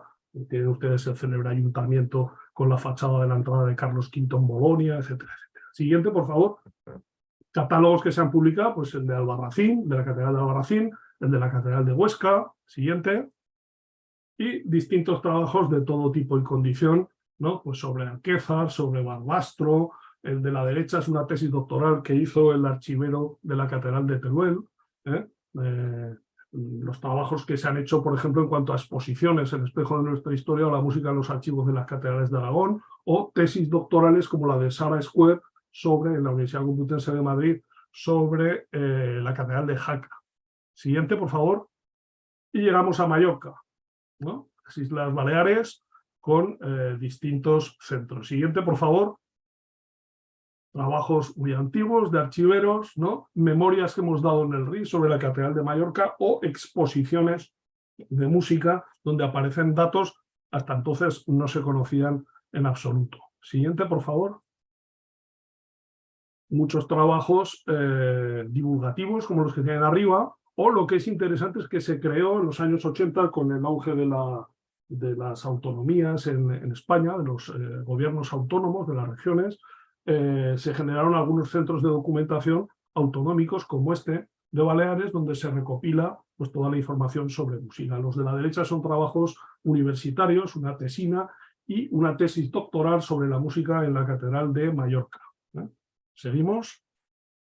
Y ahora vendría el resto de España. Vamos muy rápido. Siguiente, simplemente para que se queden ustedes con las imágenes. Cantorales en Santo Domingo de Silos, en San Millán de la Cogolla. Siguiente. En Santiago de Compostela, esto es una biblioteca, obviamente. La biblioteca del Escorial. Siguiente. Distintas maneras de catalogar. Aquí tenemos, por ejemplo, la zona de Madrid. Tenemos el del Archivo del Palacio, de Palacio Real de Madrid. El de la Biblioteca de Palacio, ¿no? Con ese ejemplar a la izquierda de la época de Franco, mucho más antiguo y bastante parcial. Pero los trabajos que se han hecho también sobre las capillas reales que hubo en Madrid, en las Descalzas y en la Encarnación, aunque únicamente centrado en el siglo XVIII. Estos dos de abajo no son catálogos, es este de la música, pero son prácticamente las obras de referencia sobre estos centros de producción musical. Seguimos. El Escorial, el catálogo que hizo el padre Samuel Rubio, con el catálogo añadido por Pepe Sierra, por el doctor José Sierra, con los incipits musicales, y uno que no es de música, pero me ha parecido curioso ponerlo, porque habla del fondo manuscrito americano de la biblioteca del Escorial. Antonio, ¿podemos ir cerrando pronto? Cerramos. Perdón. Siguiente, yo creo que pasamos ahora unas cuantas. Aquí tenemos La Rioja. Siguiente, las publicaciones de la Junta de Andalucía, catálogos de Sevilla, Almería, Cádiz, Málaga en 2 volúmenes, Jaén, Antequera. Siguiente, otros trabajos antiguos, algunos de la Catedral de Sevilla, el de la Catedral de Las Palmas en Canarias, ¿no? Otros como la Catedral de Guadix en una tesis doctoral. Seguimos. Extremadura, desde el más antiguo del padre Arcángel Barrado, del año 47, ¿no? Hasta el de la Catedral de Coria, o la música en Cáceres. Otro. El que acaba de salir, esto es auténtica primicia, de la Catedral de Toledo, que imagino que a ustedes les interesará muchísimo. Acaba de publicarse, lo ha hecho mi buen amigo Carlos Martínez Gil, ¿no? Que ya lo tienen disponible, se ha publicado a través de la Universidad de Castilla-La Mancha. Siguiente. Tienen ahí Cuenca, Toledo, Sigüenza, Cuenca, es decir, Castilla-La Mancha. Siguiente. Ahora tenemos ahí Navarra y País Vasco, el catálogo de la Catedral de Pamplona, la Colegiata de Roncesvalles, muy rica en fondos medievales, el del Archivo de Aránzazu, el Centro de Documentación Eresbil de compositores vascos. Siguiente. Y en Galicia el catálogo de Orense, Mondoñedo. A la derecha abajo tenemos los asturianos, el de la Catedral de Oviedo, ¿no? Siguiente. Y ahora nos vamos a Castilla-León. Tenemos el de la Concatedral de Soria, el de las colegiatas de la provincia de Soria, el de la Catedral de León, Catedral de Astorga, el de la Catedral de Salamanca y el de la Universidad de Salamanca. Siguiente. Y la exposición Las Edades del Hombre, que imagino que conocerán, etc. Había puesto unos cuantos. Si pasamos muy rápido, México, simplemente para que lo vean rápido, seguro que me dejo algunos. Yo creo que no hace falta ni comentarlos porque ustedes los conocerán mejor que yo. Siguiente. ¿No? Oaxaca, Durango, ¿no? Una foto del archivo de Durango. ¿Verdad? Estos que ha trabajado amigo el colega, el doctor Lazos. Seguimos. Centro y Sudamérica. Tenemos Cuba, Costa Rica. Siguiente. Tenemos la obra de Robert Stevenson, Renaissance and Baroque Musical Sources in the Americas, o tenemos los de Bogotá de Perdomo, tenemos los del Cuzco barroco, tenemos las misiones de Mojos, etc. Y con esto yo creo que podemos darlo por terminado. Lo importante, y como broche final, como pueden ustedes ver, hay trabajos de todo tipo y condición. Solo son una pequeñísima parte de todo lo que podría haber. Y todavía a día de hoy estamos carentes de un trabajo de coordinación y de previsión de prioridades. Parece que todavía catalogar archivos es algo que algunos musicólogos consideran de una manera, ¿verdad?, como que lo infravaloran, ¿no? Y nos hablan de que son musicólogos documentalistas. Yo les diría, hay del musicólogo que no haya pisado nunca un archivo y que no se haya dejado las pestañas o no se haya ensuciado las manos con manuscritos y con impresos. Es algo verdaderamente fundamental. Si no sabemos lo que tenemos, construimos la casa por el tejado. Es evidente que la investigación no puede parar, que tiene que ir para adelante, pero esta es una faceta, a mí me parece fundamentalísima en la investigación. Estoy muy contento por haber visto los frutos de la Colección Sánchez Garza que nos ha enseñado el doctor Aurelio Tello, y creo que vamos por buen camino. En España hemos cometido muchos errores, esto no se le escapa a nadie. Lo que podría decirles es, aprovéchense ustedes de nuestra mala experiencia para no repetir los mismos errores y, sin embargo, ahondar en las pocas cosas buenas que seguramente alguna habrá habido. Muchísimas gracias y estoy a su disposición. Antonio, muchas gracias. Muchas gracias. Hoy yo creo que vamos a continuar. Andamos un poco retrasados de tiempo y si quieres quédate aquí para cuando cerremos podemos continuar la plática una vez terminadas las siguientes dos exposiciones. Te lo agradezco enormemente. Continuamos. Let me present the next presentator. So, Houman Behzadi leads the staff and operations of the Marvin Duchamp Music Library, McGill University. Prior to this, he was the Music Collection Development Librarian at the University of Toronto Libraries, a position he held for 5 years. He is a board member at large of the Music Library Association, the U.S. branch of the International Association of Music Libraries, Archives, and Documentation Centers. He has also served the Canadian Association of Music Libraries, CAMO, in several positions, including president from 2019-2021. Houman holds an M.Mus, Violin Soul Performance and Literature from the University of Western Ontario and an MLIS Librarianship from McGill University. Houman, whenever you want to start, we hear. Thank you so much for your invitation. I really appreciate being here. Being mindful of time, John, please do signal and stop me. But the previous two presentations have really helped mine because first of all, we heard about music research in detail, and we saw so many wonderful collections and a vast bibliography of resources and some wonderful libraries, all of which are tools facilitating our access and navigation of the world of music information. I wish I could present this in Spanish, but John has mentioned that that he will kindly help me with any needs for translation. I will, of course. Thank you. So the title of my presentation is called Facilitated Collections, Music Information Ecosystems in Academic Libraries. To provide an outline, I would like to talk a little bit about what it is that music librarians do. The question is seemingly simple, yet one that is quite complex, as again evidenced by the presentations before me, and as it will be evidenced by Jennifer's presentation after this. Simply, our job can be summarized in the preservation and provision of access to music source materials, but I'll talk a little bit about that. And then I would like to talk about this concept of ecosystem of music information, because an understanding, a macro understanding of how music information is organized definitely facilitates our research and our understanding of the complementarity of musical sources that we have access to through our libraries and information institutions. I'll talk about this quote-unquote term that I've used, facilitated collection. I'll talk about what that means and how it's connected to today's network logic of navigating music libraries and music documentation centers. I will talk a little bit about music libraries in the academia and show how music libraries now provide many things, including spaces, collections, reference services, instruction, outreach, and other niche services.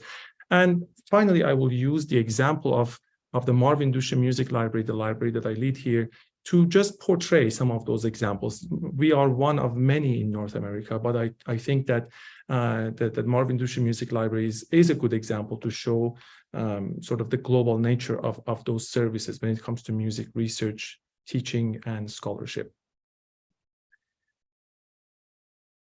The infographic I'm showing you here is borrowed from the Music Library Association.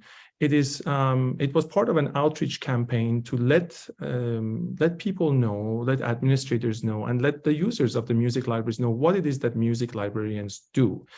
As you see here, the description at the bottom of the slide says music librarians are uniquely qualified to coordinate music programming, cultivate outreach in the arts community, and have the experience to work with the specialized materials and their users. And this last part is, of course, very, very relevant to the conversation we are having today.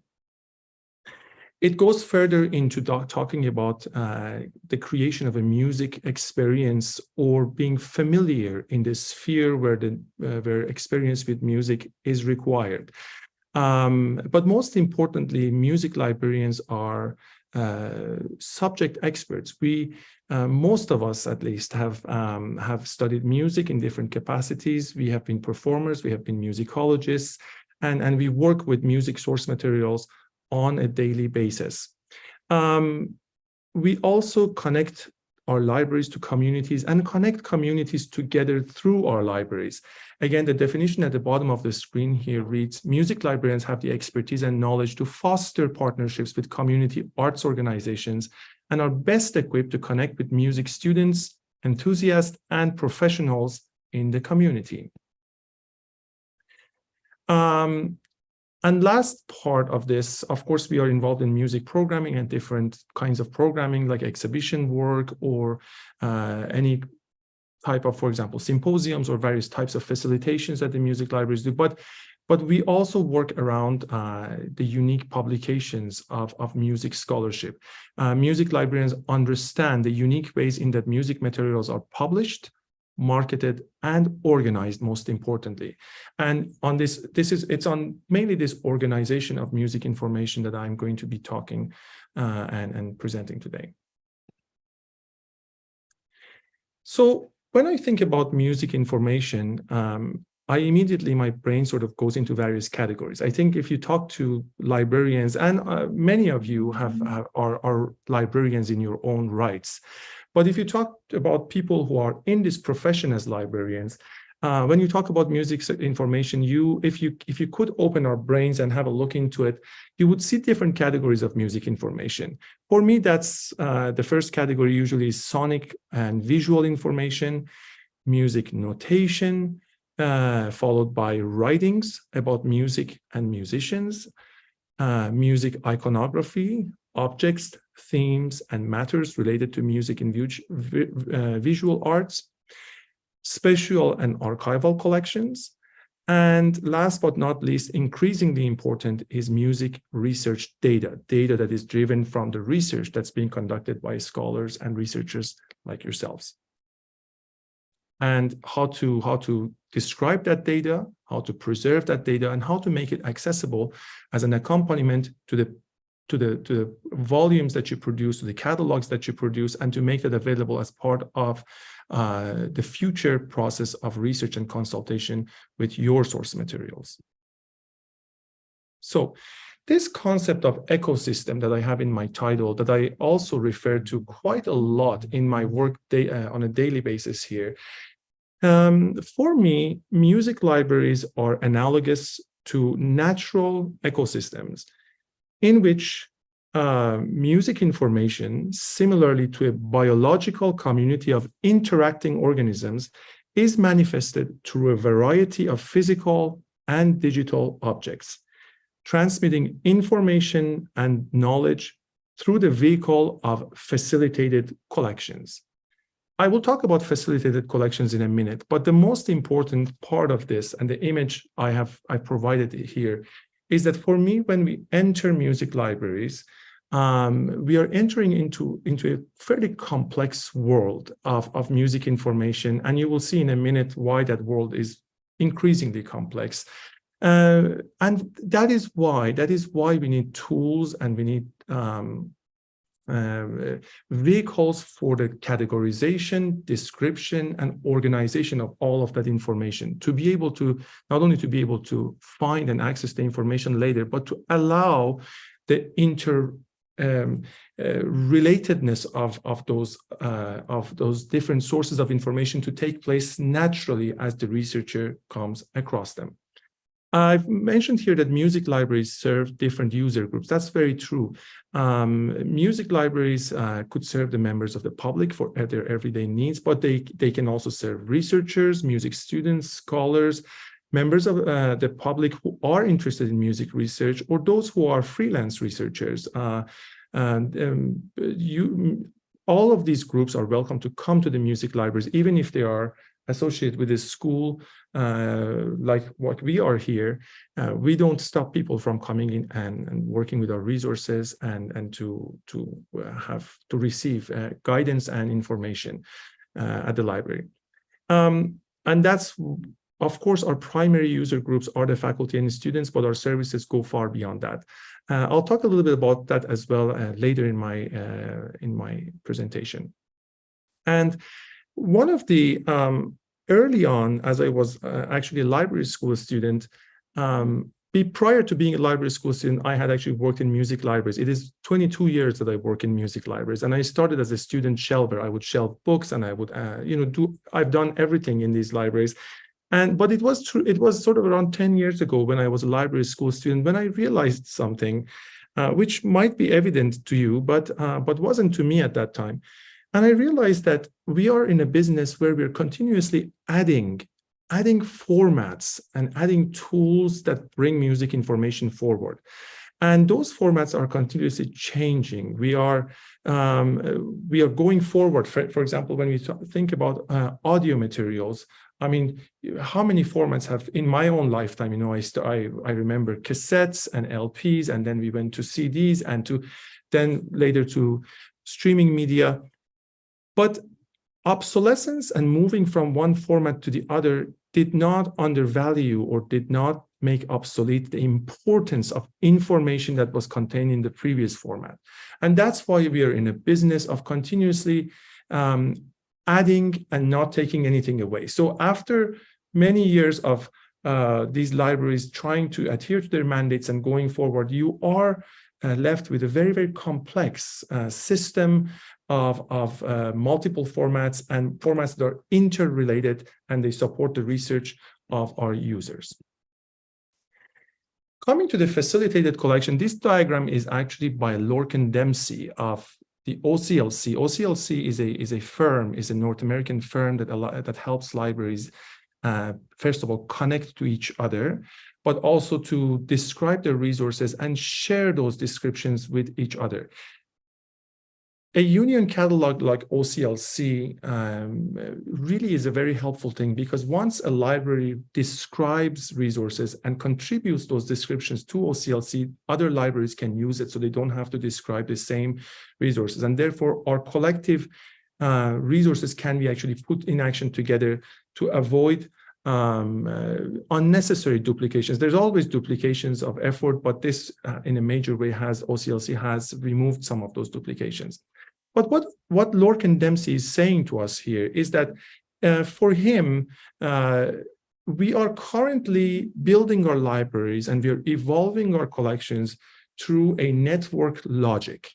This network logic can actually very much refer to the network, the online existence of music collections and whatnot, but it goes beyond that. We are now thinking about libraries all working together in a network. For example, 18 Quebec libraries are now working together, and they're sharing their collections to be able to just really provide a very, very rich and robust collection from all libraries to the users of each and every library. So if you're a user of our library, you have very, very easy way of accessing all the resources of the other libraries. By a click of a button, you click a button, you request a book, and it comes immediately from another library. There are many, many collaborative projects like this in the US and around the world. Perhaps the most notable one in the US is the Borrow Direct program that allows 13 Ivy Plus libraries to share their collections and resources.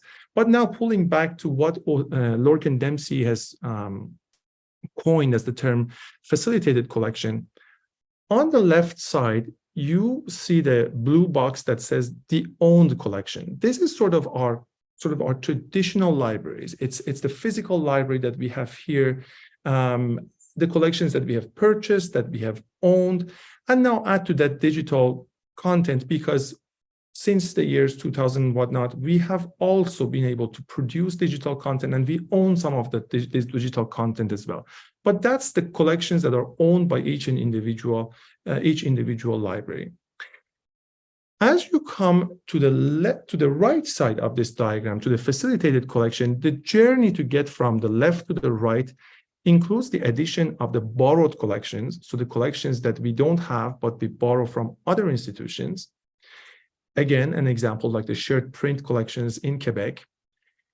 The shared digital collections, the collections that each and every library digitizes and provides via various platforms, via open access or other subscribe resources to many, many more people than those who are subscribing or who are the users of one library. The licensed collection at the bottom, those things that we pay for to get access to. So those digital items that are not ours, but we pay subscription on an annual basis to get access to. The demand-driven collections that don't exist but are built through the demand of researchers and scholars. I did not know about a book, a researcher told me, and I went and got it, or a digital resource likewise. The evolving scholarly record. Many of you are involved in descriptive projects. You go into various places, you record things, you gather information, and you continuously make that information available, so that this sphere is also evolving. On the top, the external collection, which pointing researchers at Google Scholar, including freely available ebooks in the catalog of many libraries, or PDFs that you can find on Google, so on and so forth. All of these, Lorcan Dempsey argues that this is called now the facilitated collection. It is very, very different than this old model of a library with its resources, people going. Now the sphere has changed, and we are operating in a network in a network logic, and providing, excuse me for the noises, fire trucks are passing by if you hear them. But now we are operating in a sphere that is much more complex and much larger than what we have had before the network logic. I just want to provide a little bit of context around the library that I work in, so that you see a little bit in examples of what this facilitated collection means. We are the library of the Schulich School of Music, serving one of the important music schools in Canada. They offer a variety of programs. So, they have their department of research and performance, and under each of these departments, you can actually see that they provide from bachelor's degree all the way to a doctoral degree. They provide a variety of options in both areas. The Marvin Dusha Music Library is one of the most important academic music collections in Canada.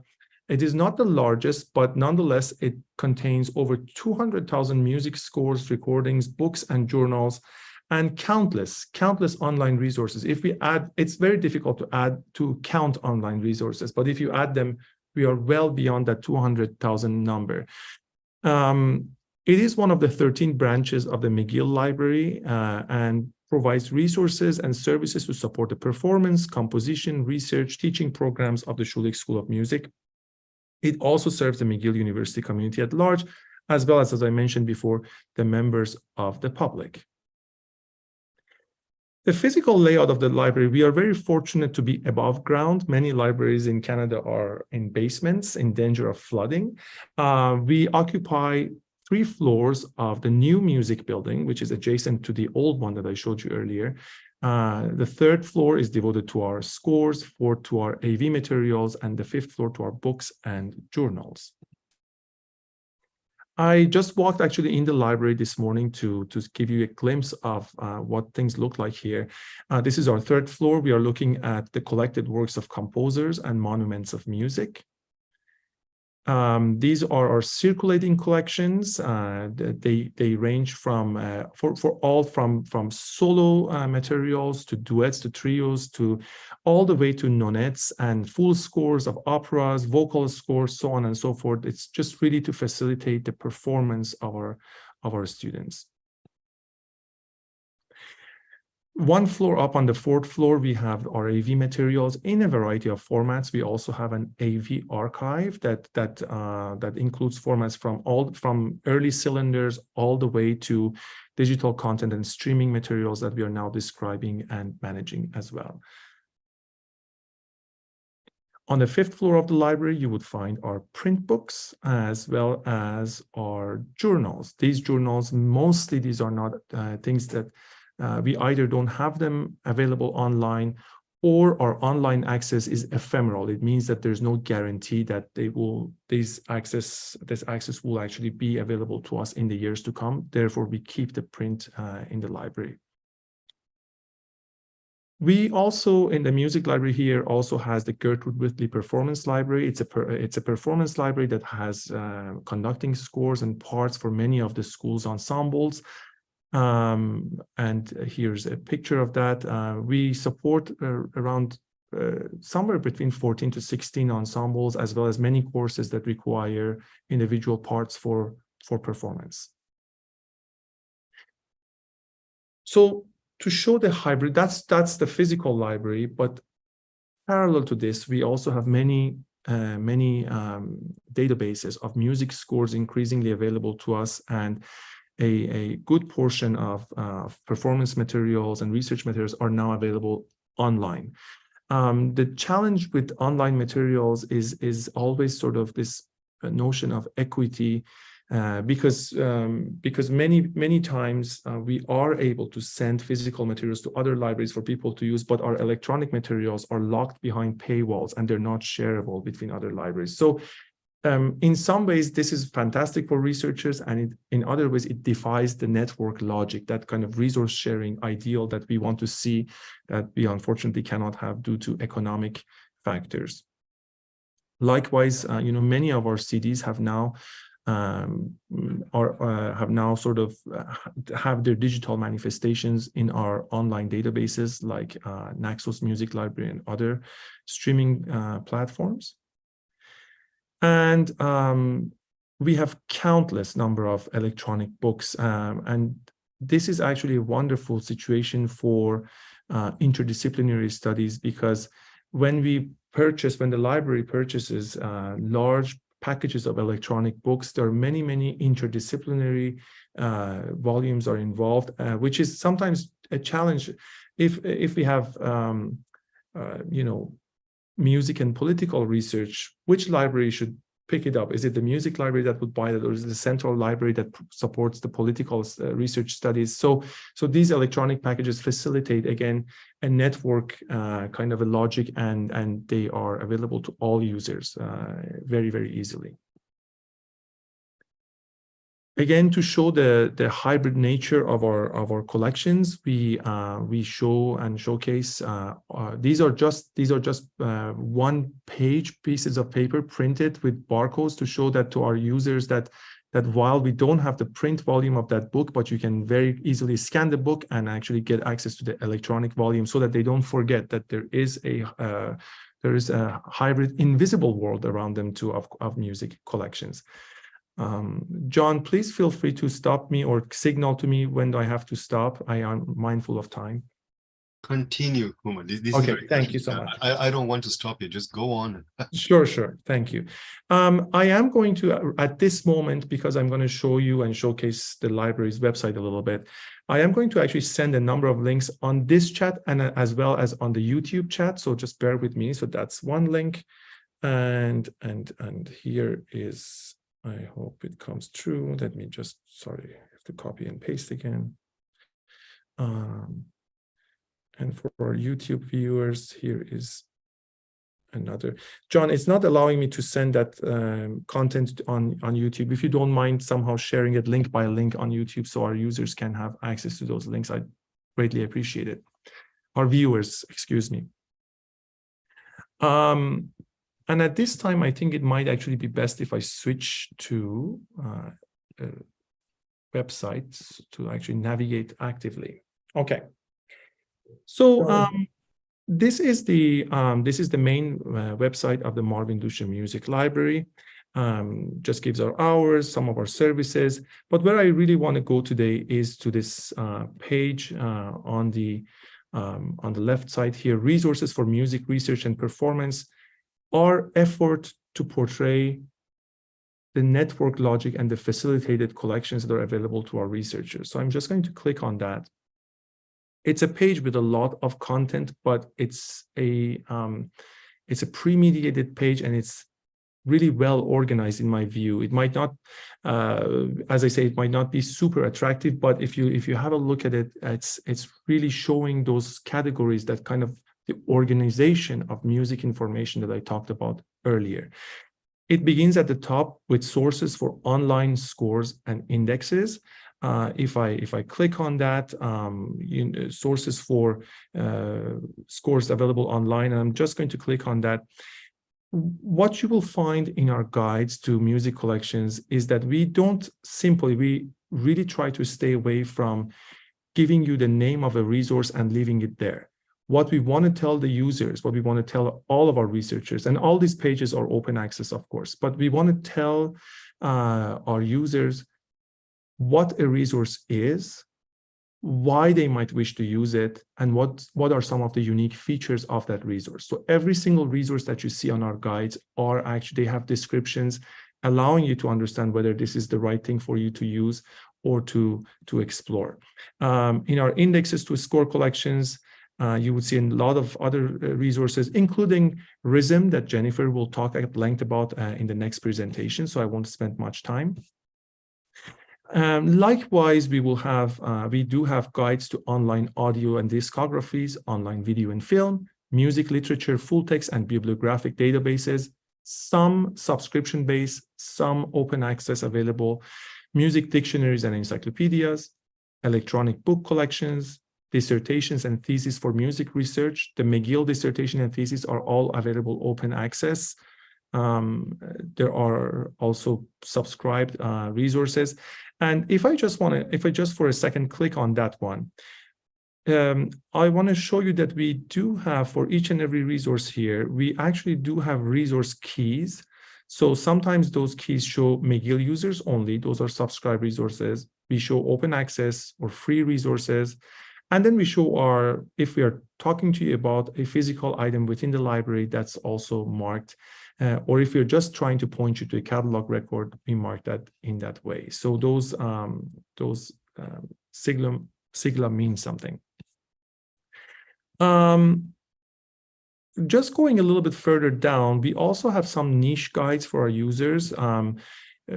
Career resources for performers, how to find translations for singers, music software resources. That's part of the niche services of this library. I'm not going to spend so much time on that.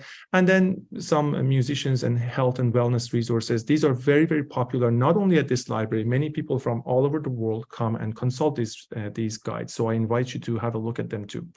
But where I want to really spend my time is these niche guides that we have actually provided that are wonderful manifestations of the facilitated collection. And to provide an example, I will just click about the Black Indigenous People of Color Musicians guide. That this is a guide that It tries to be comprehensive in that it wants to provide access to the compositions of these composers or musicians, but also to the material, to the literature written about them, to music theory sources, to audiovisual resources, so on and so forth. And if you wanted to, for example, find music literature resources around these BIPOC composers, you will find that we have actually provided many, many resources. Now, the categories here begin free web resources. Again, each and every one has a description, tells you what it is, why you might wish to use it, and what are some of the specific features of it going on. But do you see how interesting? Now, all of these are free web resources. These resources are not from my library. These resources coming from the worldwide internet. But the job of music libraries and librarians has now become the curation also of these facilitated collections. Guides like this include resources that are freely accessible. I'm just gonna, and you can see how many simply are there. But also resources that if I want to go to audiovisual resources that are subscribed by the university. So these are not things that the public can get access to. However, side by side, you can see the subscribed resources and the freely available resources. And that's why, for me, this is really a wonderful manifestation of the facilitated collections. The music library here, last but not least, also we do have music special collections. These are archival collections with a focus mainly on the 20th century musicians, scholars, and those who have been active in and around Montreal. We also have some really wonderful collections like the 19th century French sheet music collection. It's a wonderful source of sheet music from France. And each and every one of these collections has a finding aid or is manifested on the newly developed archival collections catalog. This is an open access catalog providing access to everyone wherever you are in the world. I'm going to click on the Marvin Duchamp Music Library. You all remember when you go to traditional archives that there is sometimes a folder, a finding aid, something physical that you can consult.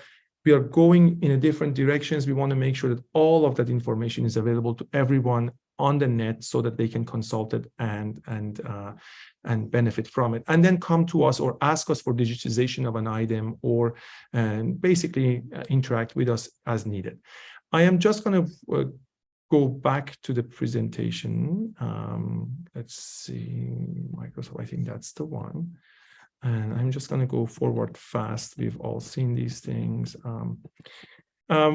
Just to provide one more example of an archival collection that we just got and to show you the variety of resources. Just a couple of months ago, we inherited the radio broadcast collection of the CBC Montreal music radio broadcast. These were music performances that were captured here and broadcast to all of the Canadian provinces. We got this collection, we are describing it. It's a wonderful collection. It has a lot of elements in common with the history of the Schulich School of Music, because many of the professors here actually were playing in these performances that were broadcast to the nation. And so this is our effort to sort of to save the local history as much as we can and to describe it in ways that everybody around the world has easy access to it. This brings me to the end of my presentation. Thank you so much. And I'm happy to take any questions now or later. And I provided my email as well. Thank you. Houman, excellent. Thanks a lot. Very interesting. There are a few colleagues here. I don't know, Jesus, Virginia, do you have any questions? Guys, Jesus, your hand is raised, Jesus. Yes. Te escuchamos. Okay. I understand that, well, thank you very much for the presentation before anything else. That, well, thank you very much. And, well, I want to say something about our reality here in our country, in Mexico. I understand that the licensed collection is an important part of the facilitated collection, according to Dempsey. But in Mexico, such as in other parts of Latin America, we have a problem with money, with paying, basically. For example, my university paid around 3 years of the subscription, annual subscription to the Grove Music Online. And well, we could have bought a paper edition of the new Grove 2001, but then the university did not enough funds to continue paying, and then the only thing we have is the 1980 Grove. So that makes me think that in these conditions, it's preferable to buy physical books than electronic resources. But what do you think about this? It's thank you for the question. It's a huge problem. It's a major problem. We are aware of it, and while we do have, we're from a privileged position that we have, for example, access. I have the set of New Grove from 2001 up here in my office, and we do have access to the electronic one, which is updated, because the 2001 was the last edition of that whole set published. So they're not publishing it in paper anymore. And the situation is going to only be exacerbated because more and more of these serial publications are not going to be available in print.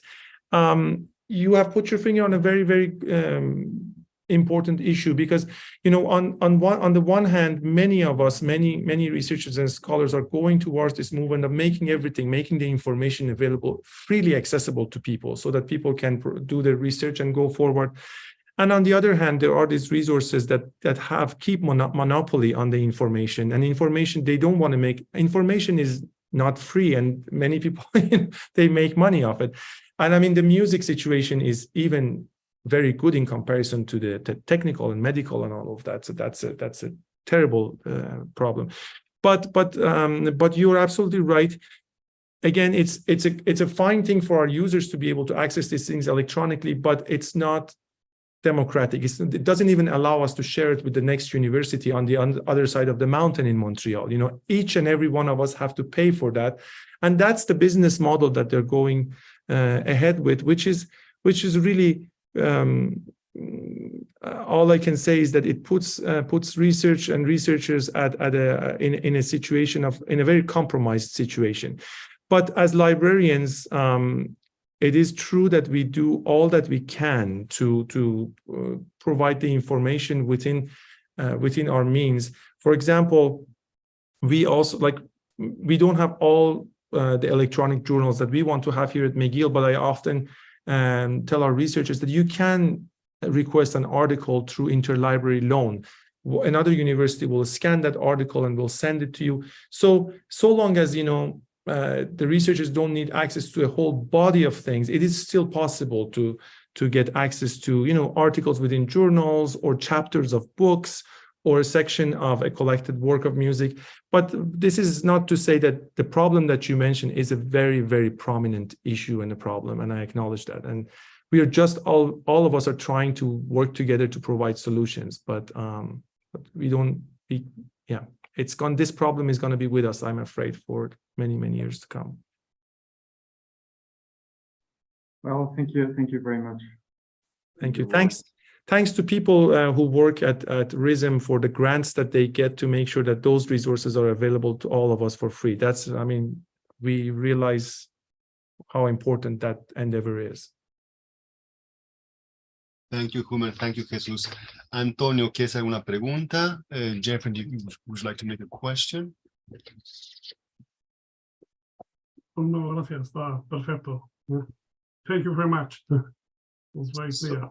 So this concept of ecosystem is kind of like opening all the access, all the collections, just to people to think that when I enter your library, this is a place where I can visit, touch, ask. It's semantic in a way. Like you come here, we mediate, we try to help you. Yes. That's the idea behind. That's certainly when you are present within the library, you are in the ecosystem. I see it as such. Yes.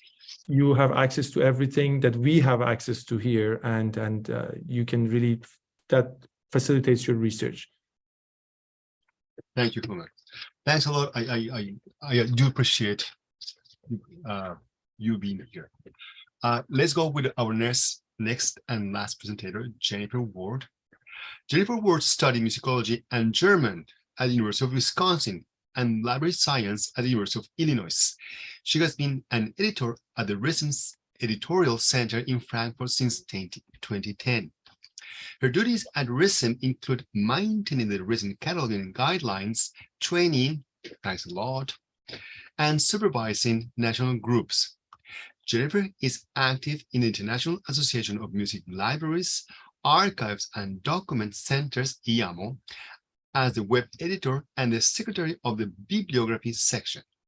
Currently, she is working on a dissertation about a collection of 17th century printed music kept at the University Library in Frankfurt. Jennifer, you can start. Thank you. Hello, everybody.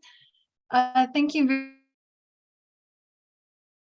very much for the introduction and for the invitation to speak at this conference. I'm going to take a cue from Houman and throw a link in the Zoom chat in the hopes that it can be shared with everyone else.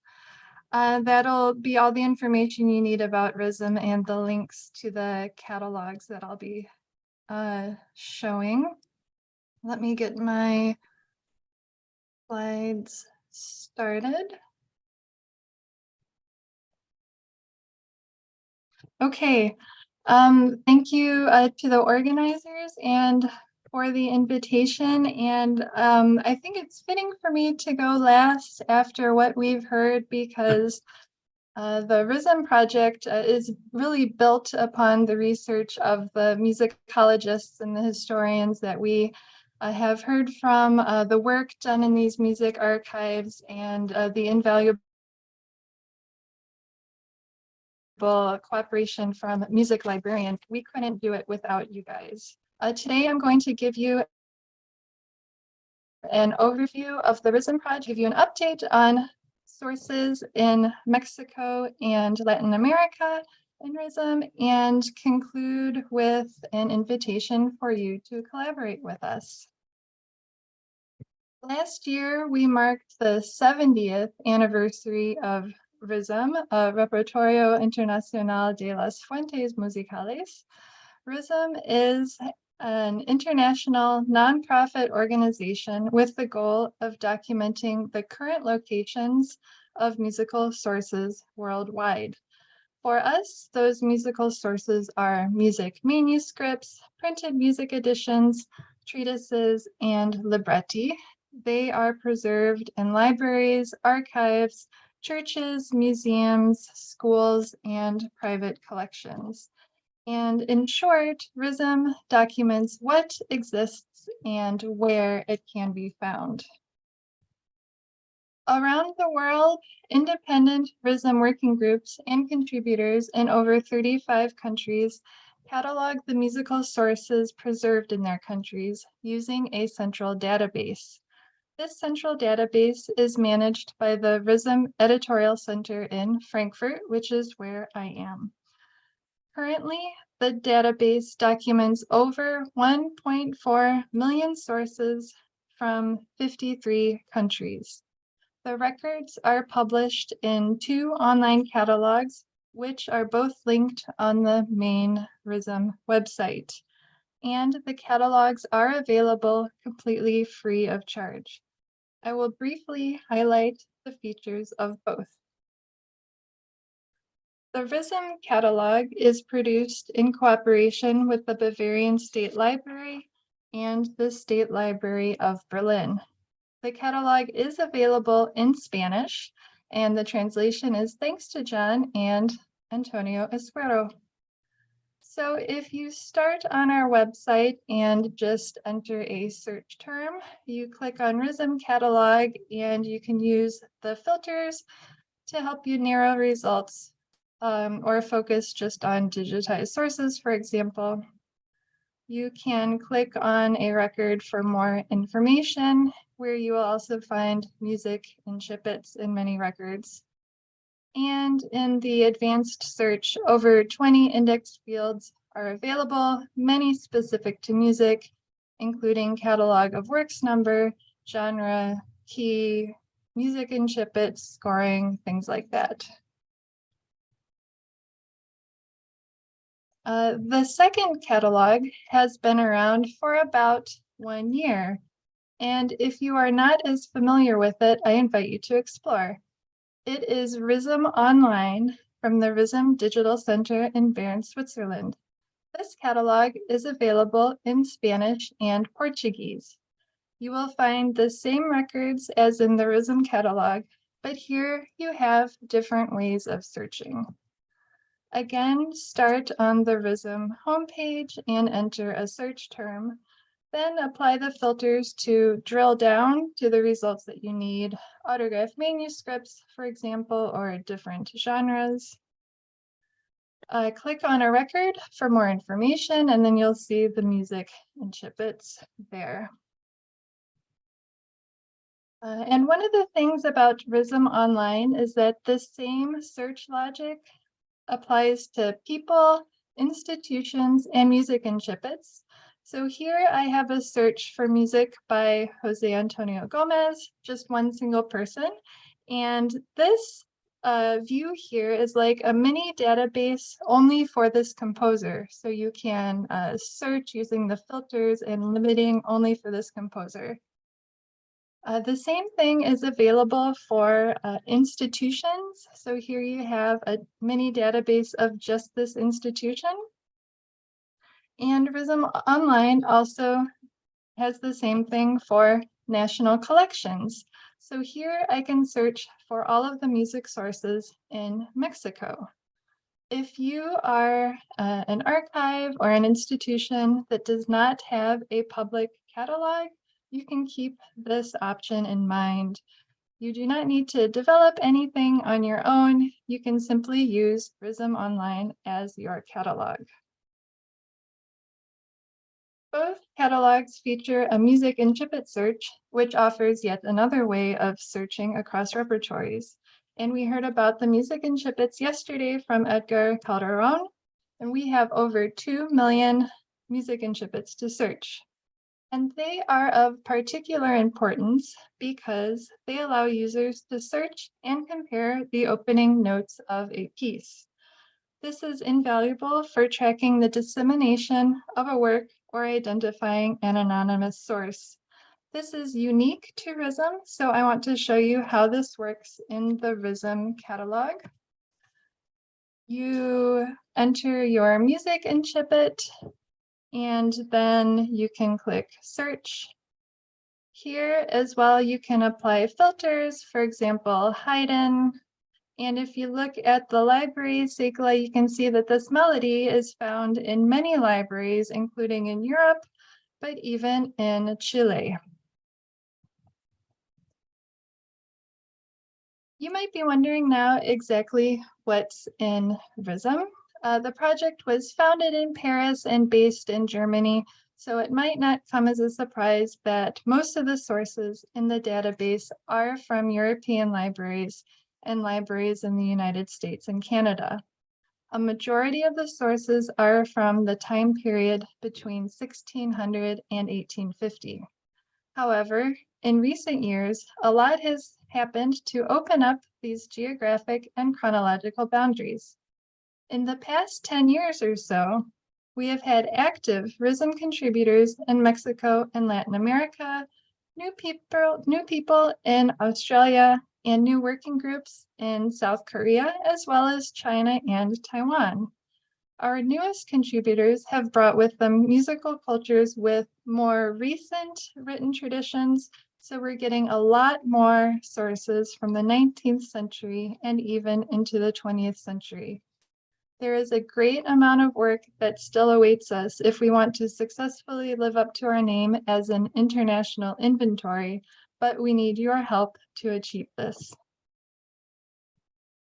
Now I would like to talk a little bit about RISM activities in Latin America. I'm going to focus on recent and current activities, though I would like to gratefully acknowledge the work of Antonio Espero of RISM Spain and colleagues in the 1990s and early 2000s when they translated and published the RISM cataloging guidelines, the normas, which you might be familiar with, and they also held workshops throughout Latin America. The most RISM activities in Latin America have been from Mexico, Argentina, and Brazil. Over the past decade, or more than a decade, I think, our colleague John Lazos has contributed over 900 sources from different institutions and archives throughout Mexico, with a particular focus on the music manuscripts of Gomez. His cataloging work is not only in the RISM database, but it has been the basis of publications and research articles. Many of the Mexican institutions were completely new to RISM, meaning that we have both RISM Sigla and sources, all thanks to John. Edgar Calderon from Morelia has been a close partner of RISM as well. The RISM Editorial Center has been to Morelia twice, in 2015 and in 2017 at the Conservatorio de las Rosas, where I held a workshop and participated in a conference. As we heard yesterday, Edgar and his colleagues and students are producing catalogs of the musical sources they are working with, and close collaboration with RISM is in progress. We have also been recently working intensively with the MusiCat project, the Seminario de Música en la Nueva España y el México Independiente in Mexico City. The RISM Editorial Center has had an agreement with them since 2017 to share data from their database. And at the end of last year, we imported 2,100 of their records into the RISM database. They represent manuscripts from the Mexico City Cathedral and include the genres villancicos, cantatas, psalms, vespers, responsories, and other sacred music. Our collaboration with the Seminario continues and is aligned with their ongoing research work and catalog publications, both print and online. At the end of last year, Lucero Enriquez, Analia Chernyavsky, Andrew Edward Davies presented the third RISM lecture, which was entitled From Data, Understanding the Past, Orienting the Future. In the lecture, the speakers used the musical sources at the Mexico City Cathedral to examine the relationship between a musical periphery and a musical center, and to highlight ways in which sources may reflect on long-forgotten musical practices. This RISM lecture is available on RISM's YouTube channel and is, in part, in Spanish. It was held as part of our 70th anniversary conference and formed the festive opening of the event. I would next like to highlight RISM work in Argentina at the University of Cordoba, led by Leonardo Weissman, a longtime colleague and member of the RISM Association. In 2019, I was in Cordoba for an intensive week-long RISM cataloging workshop, and the team there has been actively cataloging sources from 2 historical archives. There are now 1,800 records from RISM in Argentina. And in early 2020, Rodrigo Balaguer and Lucas Rachatelli from RISM Argentina held a RISM cataloging workshop in Ecuador, yet another country with an incredibly rich manuscript source tradition. The RISM team in Cordoba, along with John and Antonio, contribute actively to translating the RISM cataloging program and the guidelines into Spanish. From Brazil, we have 646 sources in RISM, including from the University of Sao Paulo and the Biblioteca Nacional in Rio de Janeiro. The RISM Brazil National Working Group has held MusiCat workshops at conferences around the country. Thanks to RISM Brazil, in particular to our late colleague Andre Garacata, Our cataloging program is available in Portuguese. RISM has also worked closely with colleagues in Colombia, Venezuela, and Chile. In Colombia, there are sources from the Cathedral of Bogota, thanks to Randy Torres. Giovanni Mendoza from Venezuela contributed records from the University Library. And in Chile, we have nearly 100 records from the Biblioteca Nacional. I can also mention records in Uruguay, Bolivia, Guatemala, and Peru. In total, there are 5,764 records from Latin America in RISM. This will only grow. We are in contact with the National Library in Bolivia to work on a data import. Apart from active cataloging projects, RISM has also participated in the regional YAML, ARLAC conferences in Cuba, Chile, and Brazil. In 2016, the RISM Editorial Center hosted a conference entitled Documenting Musical Sources in Latin America, and these presentations are also available on RISM's YouTube channel. So in sum, we have seen a lot of recent RISM activities in Mexico and Latin America. Perhaps you don't see your country in our database yet, or maybe you know of other archives that are not yet in RISM. Latin America is one place where the RISM database could really grow exponentially. As we know, as we've seen, there is so much music preserved in libraries and archives there. Coordinating our efforts and working together in a central catalog will benefit us all. RISM can provide the software, data infrastructure, and online catalogs, and the sources will be accessible in an international database, leading to the materials becoming accessible for research and performance. So if you are interested in collaborating with RISM, the first step to contributing is to make sure that libraries or archives have a RISM library siglum. These are our abbreviations that document the existence of an institution that preserves materials relevant to music research. Mexico is actually represented the most with 35 library sigla, followed by Brazil with 22 and Cuba with 14. There are 11 countries without any library sigla, so if you know of institutions that hold music materials, and after seeing the presentation by Antonio, I think we've missed a few in RISM. Please let us know. I think we can fill some gaps there. Altogether, RISM documents around 100 institutions in 15 Latin American countries. And this just means we document the existence of these countries, not necessarily with sources in the database, but the fact that they exist. And you can search our directory of RISM Library Sigla on the RISM website. We try to include basic information, contact information, location, or descriptions of the holdings. So please do take a look at it and check for accuracy and completeness. If you have any information or corrections, please let us know about them.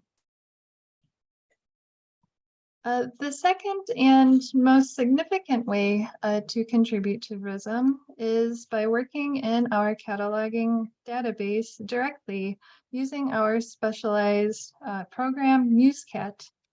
MuseCat is developed together by the RISM Editorial Center and the RISM Digital Center. It is open source, web-based, platform independent, and it is used by RISM contributors worldwide. The program and the training are provided at no cost. RISM's MuseCat program is available in 8 languages, including Spanish and Portuguese. The data are structured around Mark 21, which, as many of you know, is a common format used in libraries worldwide. So MuseCat has an internationally widespread and standardized data model at its core. Records entered with MuseCat are published in the RISM catalog and RISM Online. The data are available as linked data and linked open data for use in local catalogs or other projects. And the data are licensed under a Creative Commons license. RISM also contributes to the Virtual International Authority File, VF. I will briefly show what MuseCat looks like. This is a record in the editing mode, and the most important fields are in yellow. You can, as you start typing, the names start to appear, and you can select using the autocomplete, and you can add different functions such as previous owner or copyist. Here's some title information. You can use the plus sign to add fields. Again, autocomplete will help you. If you need to reorder fields, you can click and drag them. Here you have information about material, parts, for example, and the music and snippets are displayed directly as you type. This is using the plain and easy code.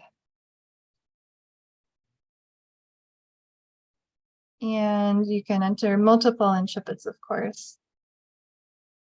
This is what the record looks like when it's done. And we also keep track of record versioning, so you can always see all the changes that were made to records. So for RISM contributors, MuseCat presents a really modern and innovative, user-friendly way of cataloging sources. For musicologists, the records in RISM can be used to create catalogs of works or catalogs of collections.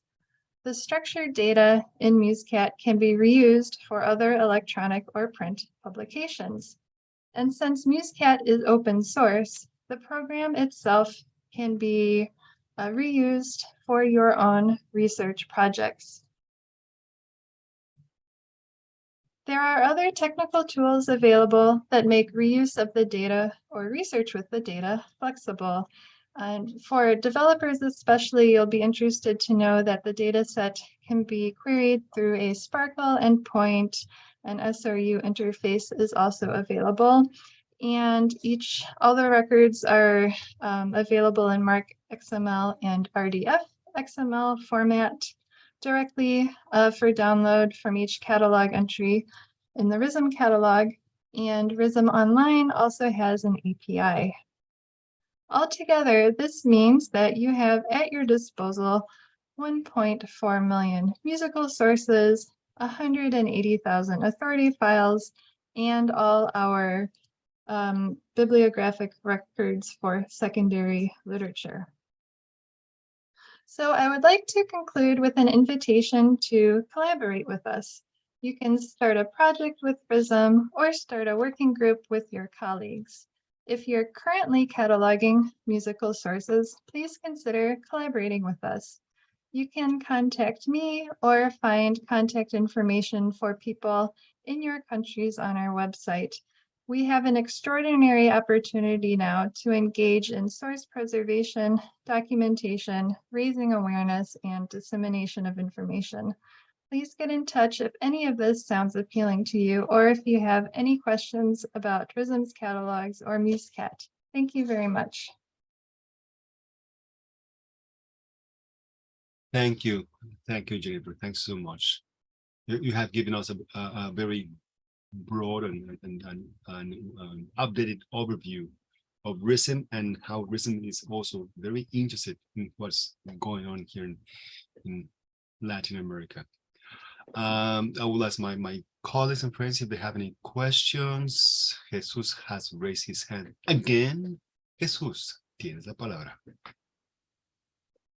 Hey, thank you very much for your talk, Jennifer, and for your presence here. It's great to finally know you, because we were in touch before the pandemic started. Because I think so, yes. You remember? Yes, yes, you remember. Yes, I recognize your name. Yes, nice to see you. Well, so I had a cataloging project at my university, working with you in RISM, and well.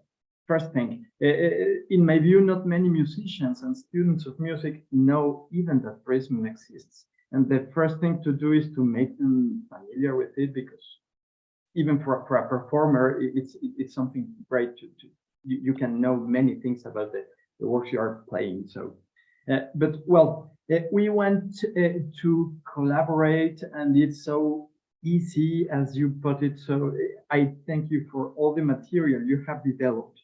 For instance, the tutorial videos available in the recent webpage that you did, and well, thank you also for guiding me and my students to the first steps in música.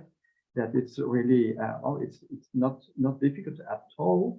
And well, we were about to begin our cataloging, our real cataloging, when the COVID arrived, and we simply had to stop. We haven't resumed our activity in that sense, but I think we will do it next year. Well, yesterday I talked about private archives, since we are working with the scores we have in the collections of 3 professors of my university, and one of them. And my question for you now is, how do we get a library sigla for the collections we have in our homes? I think I already asked about this, but this is a good moment to ask you again, and well, maybe, yeah, that's a question. Yeah, thanks so much for the question. I appreciate your telling me all this background information. As well, we consider performers to be among our primary users, actually. There's so much that you can discover in the database, and as a performer, there's so much underplayed, unknown music out there. And it's great to get the students involved as well with the cataloging work. It really helps them understand the sources a lot more when you come at it from a different perspective. There's so many private collections out there as well. We do create sigla for private collections. That is no problem. We would use the country name, your city name, and then the last name of the collection owner. We only request that if we create a siglum, the owner should be open to the fact that somebody might want to see the source one day, of course, and you can arrange that however you want. We will not publish your email address without your permission. We are happy to serve as an intermediary. The users can contact us, and then we'll forward the request on to you. Or some people might want to be in direct contact with the users. We'll leave that level of openness about your contact information up to you. But yes, entirely possible. We just need to know the name and where you are. Okay, well, thank you very much, and well, very nice meeting you, and well, thank you. Nice seeing you. Anyone else? ¿Alguna otra persona? Houman, Luisa, Antonio.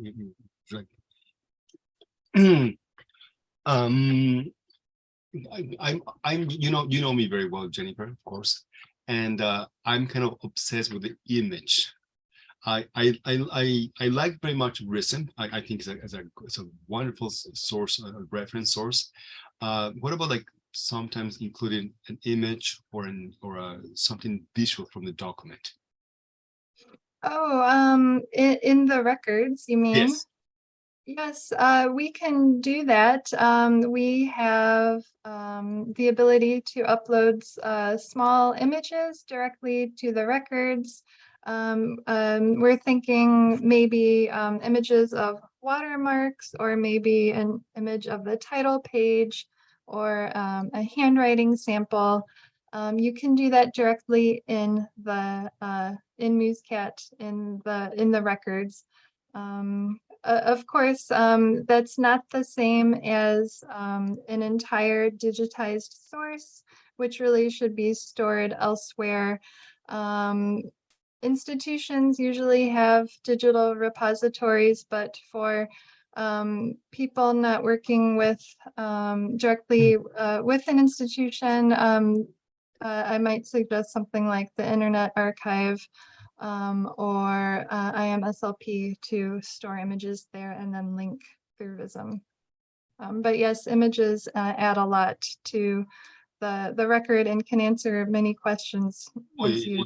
It gives like a depth to the document. Like it is different format. Just the document looks different suddenly. Yes, yes, it does. Yes, there are links to digitized images directly from both RISM Online and the RISM catalog. You can limit to both those types of documents and see the images there as well. I'm going to be using that very soon. Yeah. Anyone else? ¿Alguien más? Me again. Jesús, por supuesto. Thank you. Well, now that you are talking about images, I want to ask you, Jennifer, if is there any project to relate RISM to Redeem? I got involved slightly with Redeem, especially with Redeem Brazil, but we thought about the possibility of if we are cataloging some sources that have some interest from the iconographic point of view.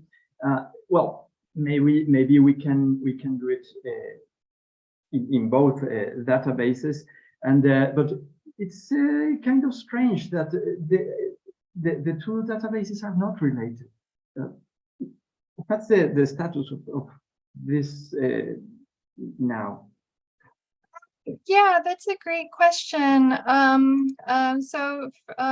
Redeem, for those of you that don't know, is another one of the R projects, which Houman mentioned during his presentation. We do have separate areas, types of materials that we cover. So in RISM, you will not find paintings, you know, the way that Redeem does. We really leave that up to Redeem because they have the fields available for painters and paint type and things like that. But a nice thing that Redeem does is they do have a field for whether or not a musical source is visible. And furthermore, whether the musical source has a notation that you can read. And then if you can figure out that the musical source is actually in RISM, you can include the RISM number. And so there's sort of a link in that way. So, I mean, this does not happen very often, but if you can picture a painting of a family sitting around a table making music, you can see the music. If you know that that family owned this manuscript and the manuscript is in RISM, you can make a connection that way. Okay, thank you. And well, I was asking because we are working with printed sources from the 19th and early 20th century that have front pages very with very rich images, and well, that's right. But then we can relate that way. Yeah, that is, well, yes. 19th and 20th century music, it gets into very rich covers and illustrations. RISM does not really have the fields for that sort of visual description for images. At the moment, you would have to, I don't know if Redeem does that sort of thing actually, but they do link out to, is it icon class? So you can sort of categorize things in that way. We do not do that at the moment, but you're entirely right. This the visual aspects of music images in this time period is really rich with meaning and variety, and it says so much. about And the well, also thinking about choir books, about this, how do you say letras capitulares, John? The main letter, capital letters, Yes, Capital letters. Capital letters. capital Oh, letters. Thank you. Capital letters. Okay.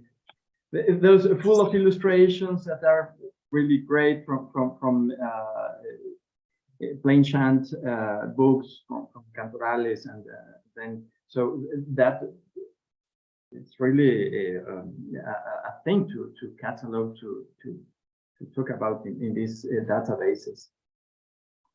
Yeah, that's another rich visual tradition as well. In RISM, you would be able to describe that, but just using plain language.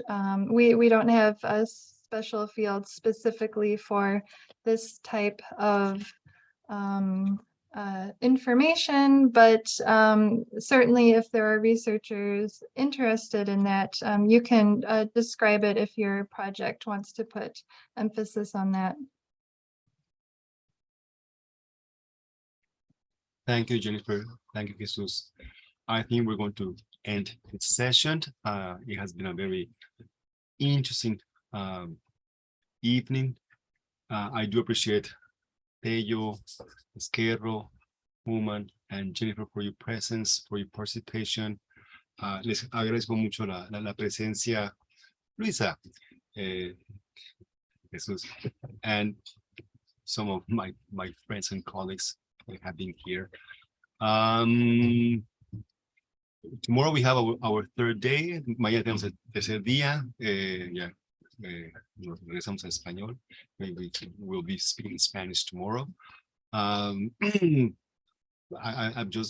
happy I'm glad to see how much work has been done in different places, and now the interest is common. It's music, it's archives, and how we deal with this, trying to find the source, make it available, study it, and it sounds easy, but as we can see, it's a gigantic, titanic effort to have all these to preserve what we call our music practice. Fabiola, ¿quieres decir algunas palabras antes de cerrar el día de hoy? Bueno, pues para todos los que nos han escuchado, y bueno, tendremos próximamente los subtítulos de las ponencias. Interesting. We'll have subtitles for the presentations. Pues sí, como ha dicho el doctor Lazos, pues es una tarea titánica. Es algo que no vemos mucho, ciertamente, en ciertos países. Vemos, por ejemplo, que en RISM México tiene un lugar destacado dentro de lo que se ha subido en Latinoamérica, que eso nos da mucho gusto, y aquí tenemos a uno de los responsables, precisamente al doctor John Lazos.